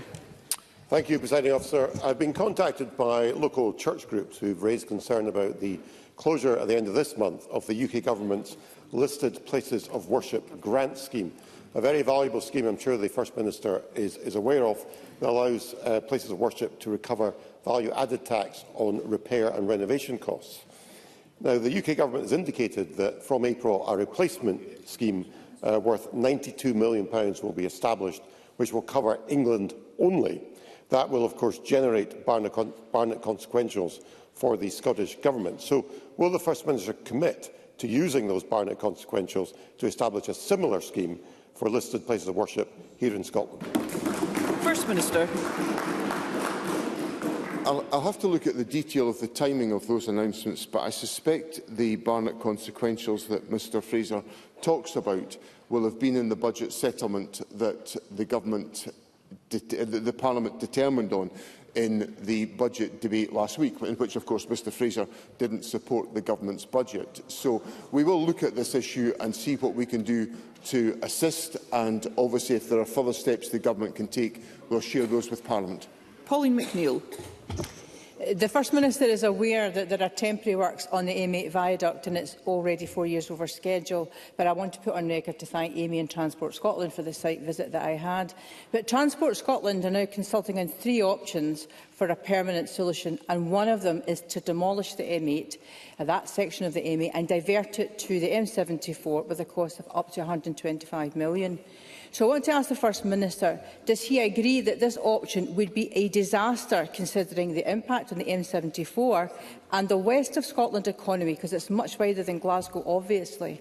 And does he agree that Transport Scotland should remove this option and they should reassure businesses, taxis, drivers and buses that this option will not be taken seriously?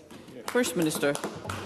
I obviously understand the concern that Pauline McNeill raises with me. This is an issue that is the subject of active consultation, and obviously Transport Scotland will consider the feedback that comes, and if there are the concerns that Pauline McNeill has set out, I'm sure we'll hear in the consultation process, and I give her the commitment that the Government will consider very carefully the views that are expressed by all interested parties about this issue. Kevin Stewart. Thank you, Presiding Officer. The Labour Party betrayed workers, industry and their economy when they failed to scrap their tax on Scotland's energy at the spring statement this week. Not only does that destroy jobs, it ruins investment in renewables and puts our energy security at risk at a time of escalating global conflict. Does the First Minister share my view that Labour's tax on Scotland's energy must end now, to put us in a position to boost our economy, save jobs and ensure our energy security? First Minister. I'm not quite sure why the Labour Party are taking such exception to Mr Stewart's question today. It rather reinforces the lack of concern they have for the employment of people in the North Sea oil and gas sector at the present moment. Now, I have been raising with the Prime Minister for some months now the necessity of removing the Energy Profits Levy, because what we are seeing because of that levy is an accelerated decline in oil and gas without the upsurge in renewables activity that we need to see that being compensated. So there is a significant employment threat faced by people in the North Sea oil and gas sector, and the Labour Party is absolutely oblivious to all of that. They don't care about it one jot. Well, this government does care about the employment of individuals in Scotland. I reiterate my call for the removal of the Energy Profits Levy, and it should happen the sooner the better. Thank you. Let's make sure that we can hear one another. Those in the gallery would very much like to hear contributions. Miles Briggs. Thank you, Presiding Officer. Councillors here in Edinburgh have voted to develop a framework for a congestion charge here in the capital. This could see residents in East Lothian, Mid Lothian and West Lothian having to pay over £4,000 a year to drive into the city. The First Minister says he's interested in cost of living, so can I ask him, does he agree with me that it is unfair for my constituents to pay to drive to work, visit family or go to hospital? And I know he is keen on referenda, so can I ask him, does he agree, like in 2005, this should be decided by a referendum of people across my region? First Minister. President Officer, there is a dilemma at the heart of the question that Miles Briggs raises, because on a very regular basis, members of Parliament will press the government to enable local authorities to take more comprehensive decisions about their localities. And here we have Mr Briggs, who I think probably over time has probably argued for me to enable local authorities to have more scope to do things, asking me to intervene and to stop that happening. So these are local matters that local authorities must consult about and decide about. It's their responsibility to do exactly that. What I would say to Mr Briggs on the subject of a referendum, I think the next referendum that needs to take place in Scotland is a referendum on Scottish independence, and again, the sooner the better. Monica Lennon. Thank you, Presiding Officer. It feels like a good time to remind the Chamber and Kevin Stewart in particular that the triple threat of climate breakdown, nature loss and pollution is an urgent danger to our people and environment. Can I thank the First Minister and the Cabinet Secretary for Climate Action and Energy, Gillian Martin in particular, for their support for the Ecocide Scotland Bill, which was recently backed by 90 MSPs from 6 political parties at stage 1. While the Parliamentary Committee, by a majority of 1 vote, has stopped the clock on this bill for this session, the threat to Scotland's nature remains. So does the First Minister agree with me and the majority of people in Scotland that this bill must be a priority for the next session of Parliament so that Scotland can benefit from a standalone offence of ecocide to deter and protect us from the most severe environmental destruction? First Minister. So let me begin, first of all, by paying tribute to Monica Lennon for the work that she's done on this particular bill. I understand the committee decided not to proceed to stage 2 consideration, which obviously it's a matter for the committees, the decisions that they take. What I would say is that the issues that Monica Lennon raises about nature loss, biodiversity and climate change are sustained, important priority issues, and they cannot be avoided. So that's why the government is committed to the policy agenda we're committed to, which will obviously, should the government be re-elected, will involve consideration of the issues that Monica Lennon raises with me today. But I think we all have to recognise that there is now a much more divided debate on this question, and it's important that there is leadership deployed to make sure that we address the necessity for climate action and to restore nature loss, and that's what I'm committed to in the programme of my government. Claire Hockey. Thank you, Presiding Officer, and I remind members of my register of interests.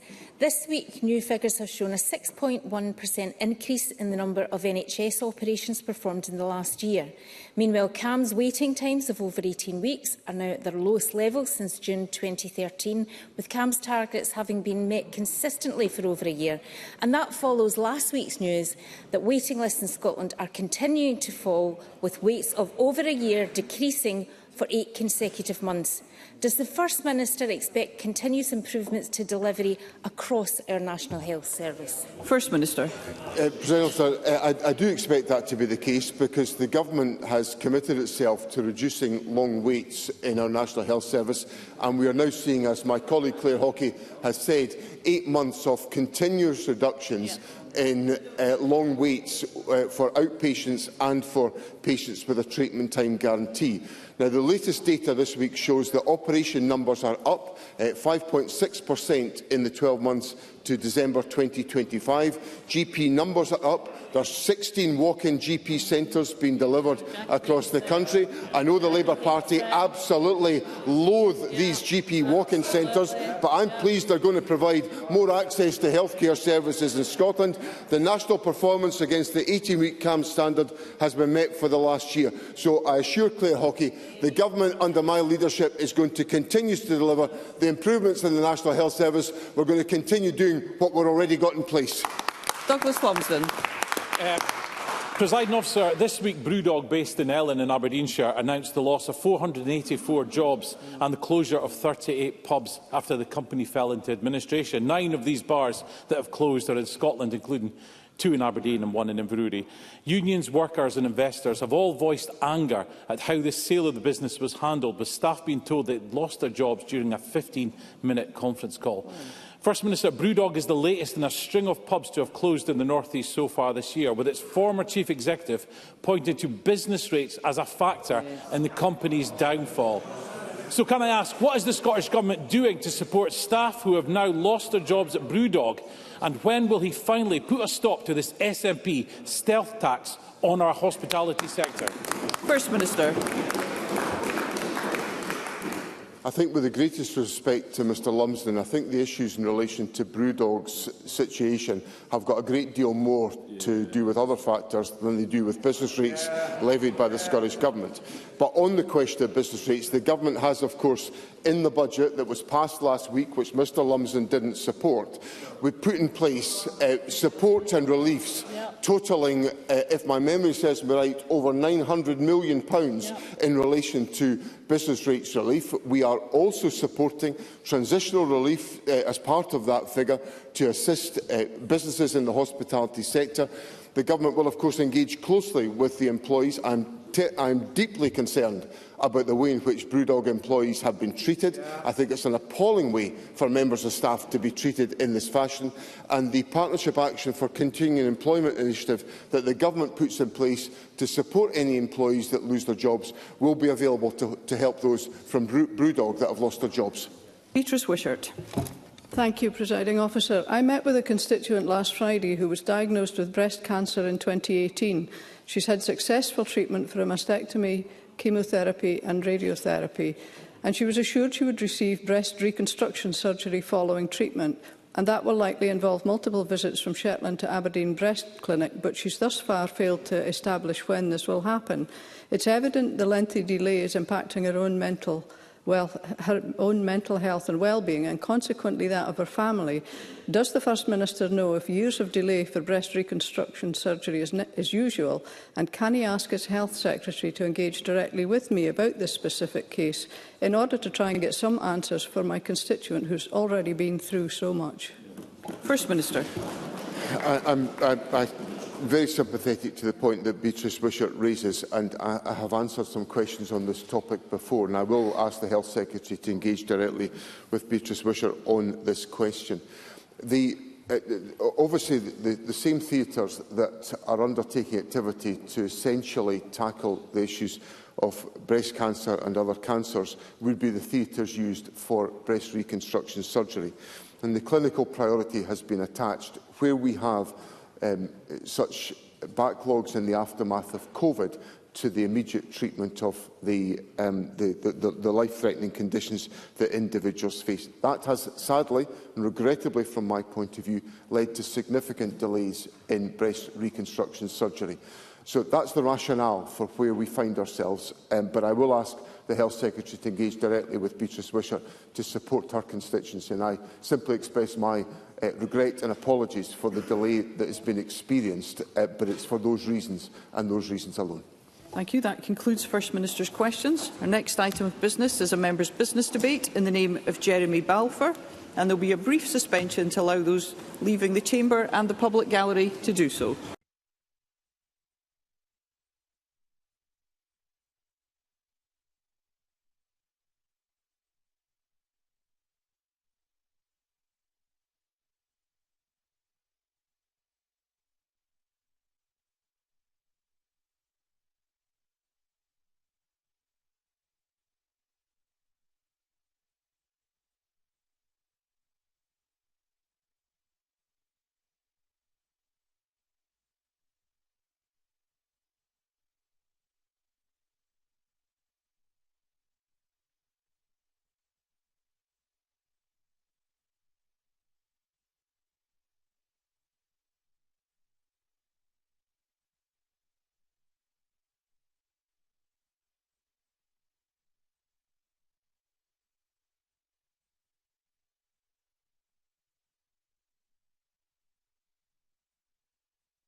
Thank you. Could I ask those members of the public who have come to visit us today to, and of course you're most very welcome, but to please, if you're leaving the chamber, to do so quickly and quietly, because we are now about to move on to our next item of business. Thank you.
Thank you. The next item of business is a member's business debate on motion 20598 in the name of Jeremy Balfour on recognising lived experience and strengthening disabled people's representation in Scottish democracy. This debate will be concluded without any questions being put. I would invite those members who would wish to speak in the debate to please press the request to speak buttons, and I call on Jeremy Balfour to open the debate. Up to 7 minutes, please. Thank you, Deputy Presiding Officer. I'm grateful to colleagues across the chamber for their support for today's motion. I am, of course, sad that it's not gained the support of all parties in this Parliament. I do hope that's not a commitment or comment of their support for disabled representation, as it's an issue that I'm sure all reasonable members can agree is worthy of parliamentary time. Can I say gently to my former colleagues that for none of them to support this motion, I think reflects on the party that I no longer recognise in regard to disability, and for two other parties to feel disability is not important enough to even be in the chamber, I think says of where we are and where we still have to go. Presiding Officer, the core of this motion is laid out in the first line of this afternoon's motion, that the Parliament recognises the value of lived experience in informing effective scrutiny and legislation, and ensuring that those views are embedded across legislation passed at the Scottish Parliament. If we hold this to be true, then we owe it to the people of Scotland we serve to make a conscious effort to ensure that the Parliament looks as similar to the people it serves as possible. Now, can I say, in the time that I've been here, we have made progress. We have seen changes in legislation which gives greater protection to those with disabilities. We have seen the Scottish Government pick up the challenge around change-in-place toilets. We have seen more money go to disability charities. But there are still some major issues here we face.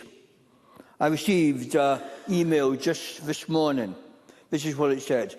Glasgow IJB ended its funding for Scottish Huntington's Association to provide specialist services on 1st January, a decision condemned by cross-party MSPs and further called into question by Glasgow City internal audit. One thing is beyond dispute. Huntington's families were not consulted. A decision was made about this community without its knowledge or input. This should not be so. And there are, I think, still those with certain disabilities, perhaps learning disabilities, hidden disabilities, which are still not getting the coverage and help and support that they deserve and require. The issue around employability. We are still seeing too many people, again, particularly with learning disabilities, not getting the employment that they want and are capable of doing. And can I say, I do think this Parliament missed the opportunity to appoint a Disability Commissioner. I understand the arguments brought by some, but I think the disability community are still struggling to come to terms with it. But to be more positive for a moment, Deputy Presiding Officer, a couple of Saturdays ago, myself and the Minister and Pam Duncan-Glance and Emma Roddick and Carol Motkin had the Disability Summit here in Parliament. Events like this help to inform policy and decisions. This event was a great success. Every desk almost was filled with people with lived experience of disability. I'm pleased that it has continued into its second year, and I hope that whoever comes back after the election, that this will become a biannual event. But while events like this are vitally important in making the voices of disabled people heard, they unfortunately don't come along enough. I think one of the things we have to look at in regard to the Disability Summit is what outcomes came from it and what real difference will it make to the lives of those with disability. Now, as I said, there had been progress made in representation across protected characteristics, even during my 10 years here. But we must recognise that we still have a significant way to go. There are 5% of MSPs that have declared a disability in this Parliament. And yet in Scotland, 25% of people have a recognised disability. This difference is obviously, I think, unacceptable and needs to be something done about it. And let me be absolutely clear, I'm not blaming the electorate. I am here thanks to the people of Lothian. Other members that have disabilities are proof that people in Scotland are not against electing members with a disability. The issue seems to me that there's not enough being done to encourage disabled candidates to stand.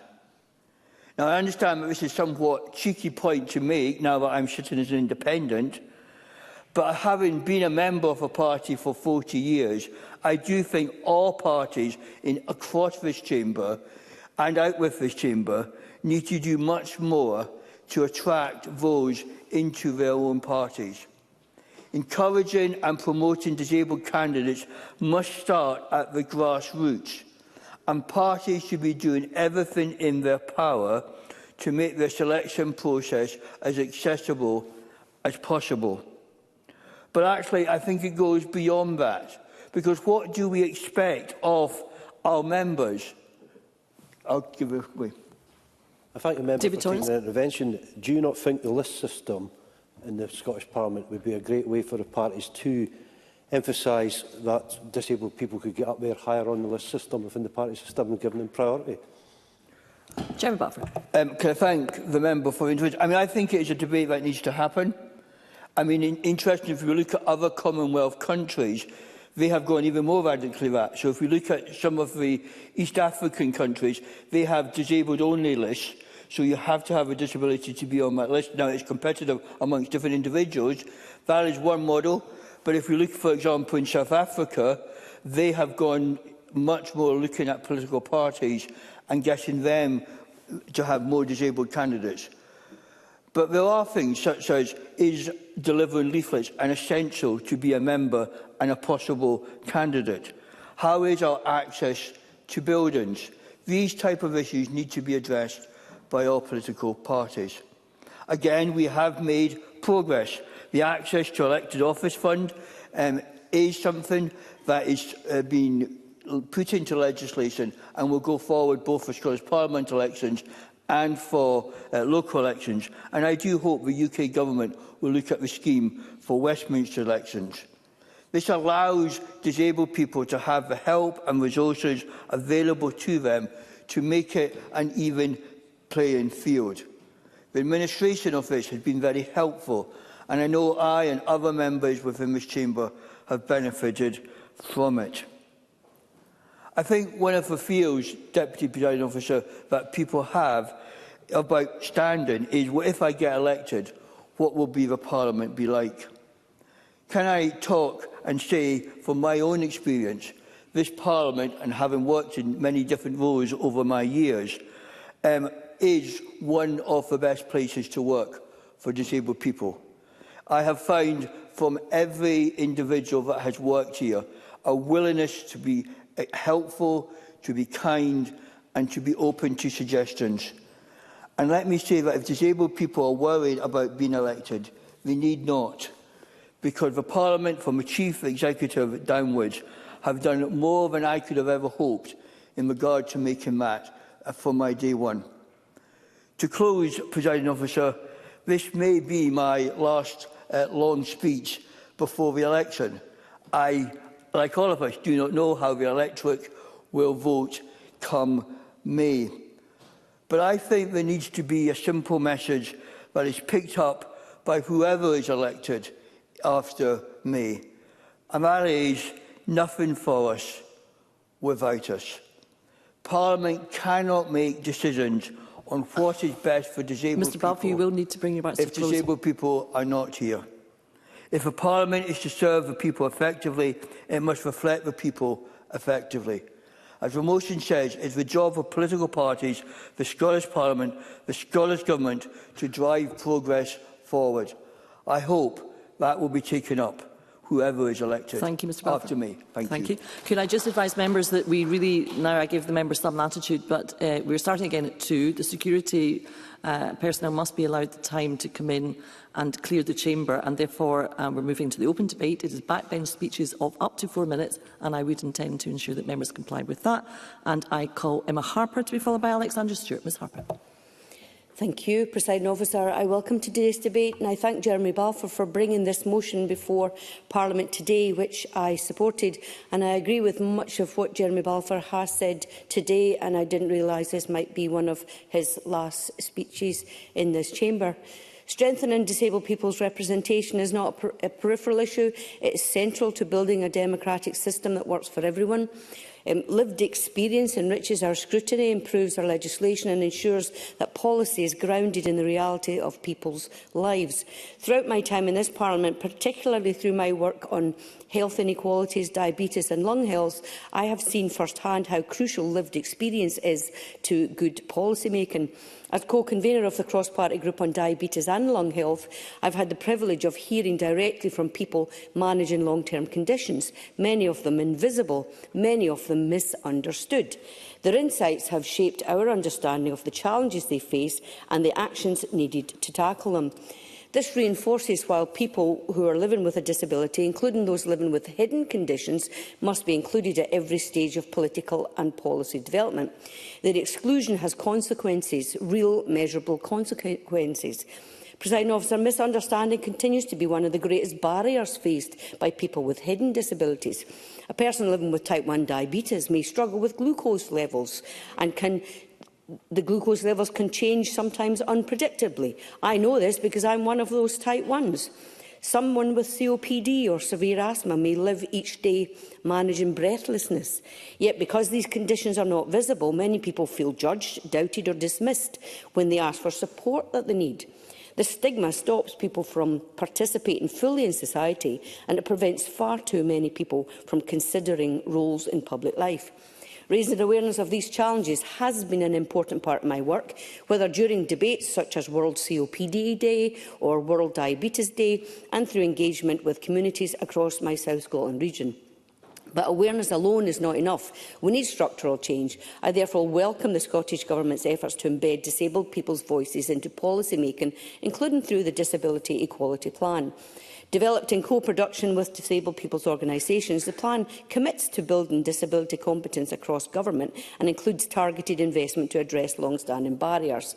Initiatives supported by the Alliance, such as strengthened mental health support, improved advice services and the Cabinet takeovers by disabled people's organisations, with the most recent happening in February, demonstrate a growing commitment to meaningful engagement. Presiding Officer, representation matters deeply. Disabled people remain significantly underrepresented in elective office, not because of lack of ability or ambition, but because of the barriers that are collectively faced, and these barriers need to be removed. The Access to Elected Office Fund, created by the Scottish Government and delivered by Inclusion Scotland, has shown what is possible when proper support is provided. We must continue to build on that progress. The evidence is clear. Disabled people face higher levels of poverty, poorer health outcomes and barriers in employment, housing and education. These inequalities intersect with other protected characteristics. That alone makes the case for ensuring people who have a disability help shape the policies that directly affect them. Presiding Officer, empowering disabled people strengthens our democracy and leads to fairer, more compassionate decisions. So I welcome the cross-party commitment that we will have here today, and I reaffirm my own commitment to working with colleagues and communities to remove barriers and support full and equal participation in Scotland's political life. Thank you. Thank you, Ms Harper. I call Alexander Stewart to be followed by Carol Mocking. Mr Stewart. Thank you, Presiding Officer. I am pleased to speak in this afternoon's debate and thank Jeremy Balfour for bringing the issue to the Chamber. The motion for today's debate speaks on the simple but important principle that lived experience can strengthen our democracy.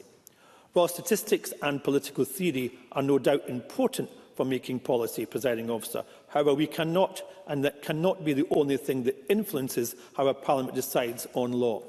Legislation must also be informed by the experiences of those who the decisions affect. That is why we support politicians who have a variety of life experiences which can improve the choices they make. It's also why we should support the inclusion of groups who are underrepresented in politics. This is why initiatives such as the Parliament's Disability Summit are so important, as today's motion highlights.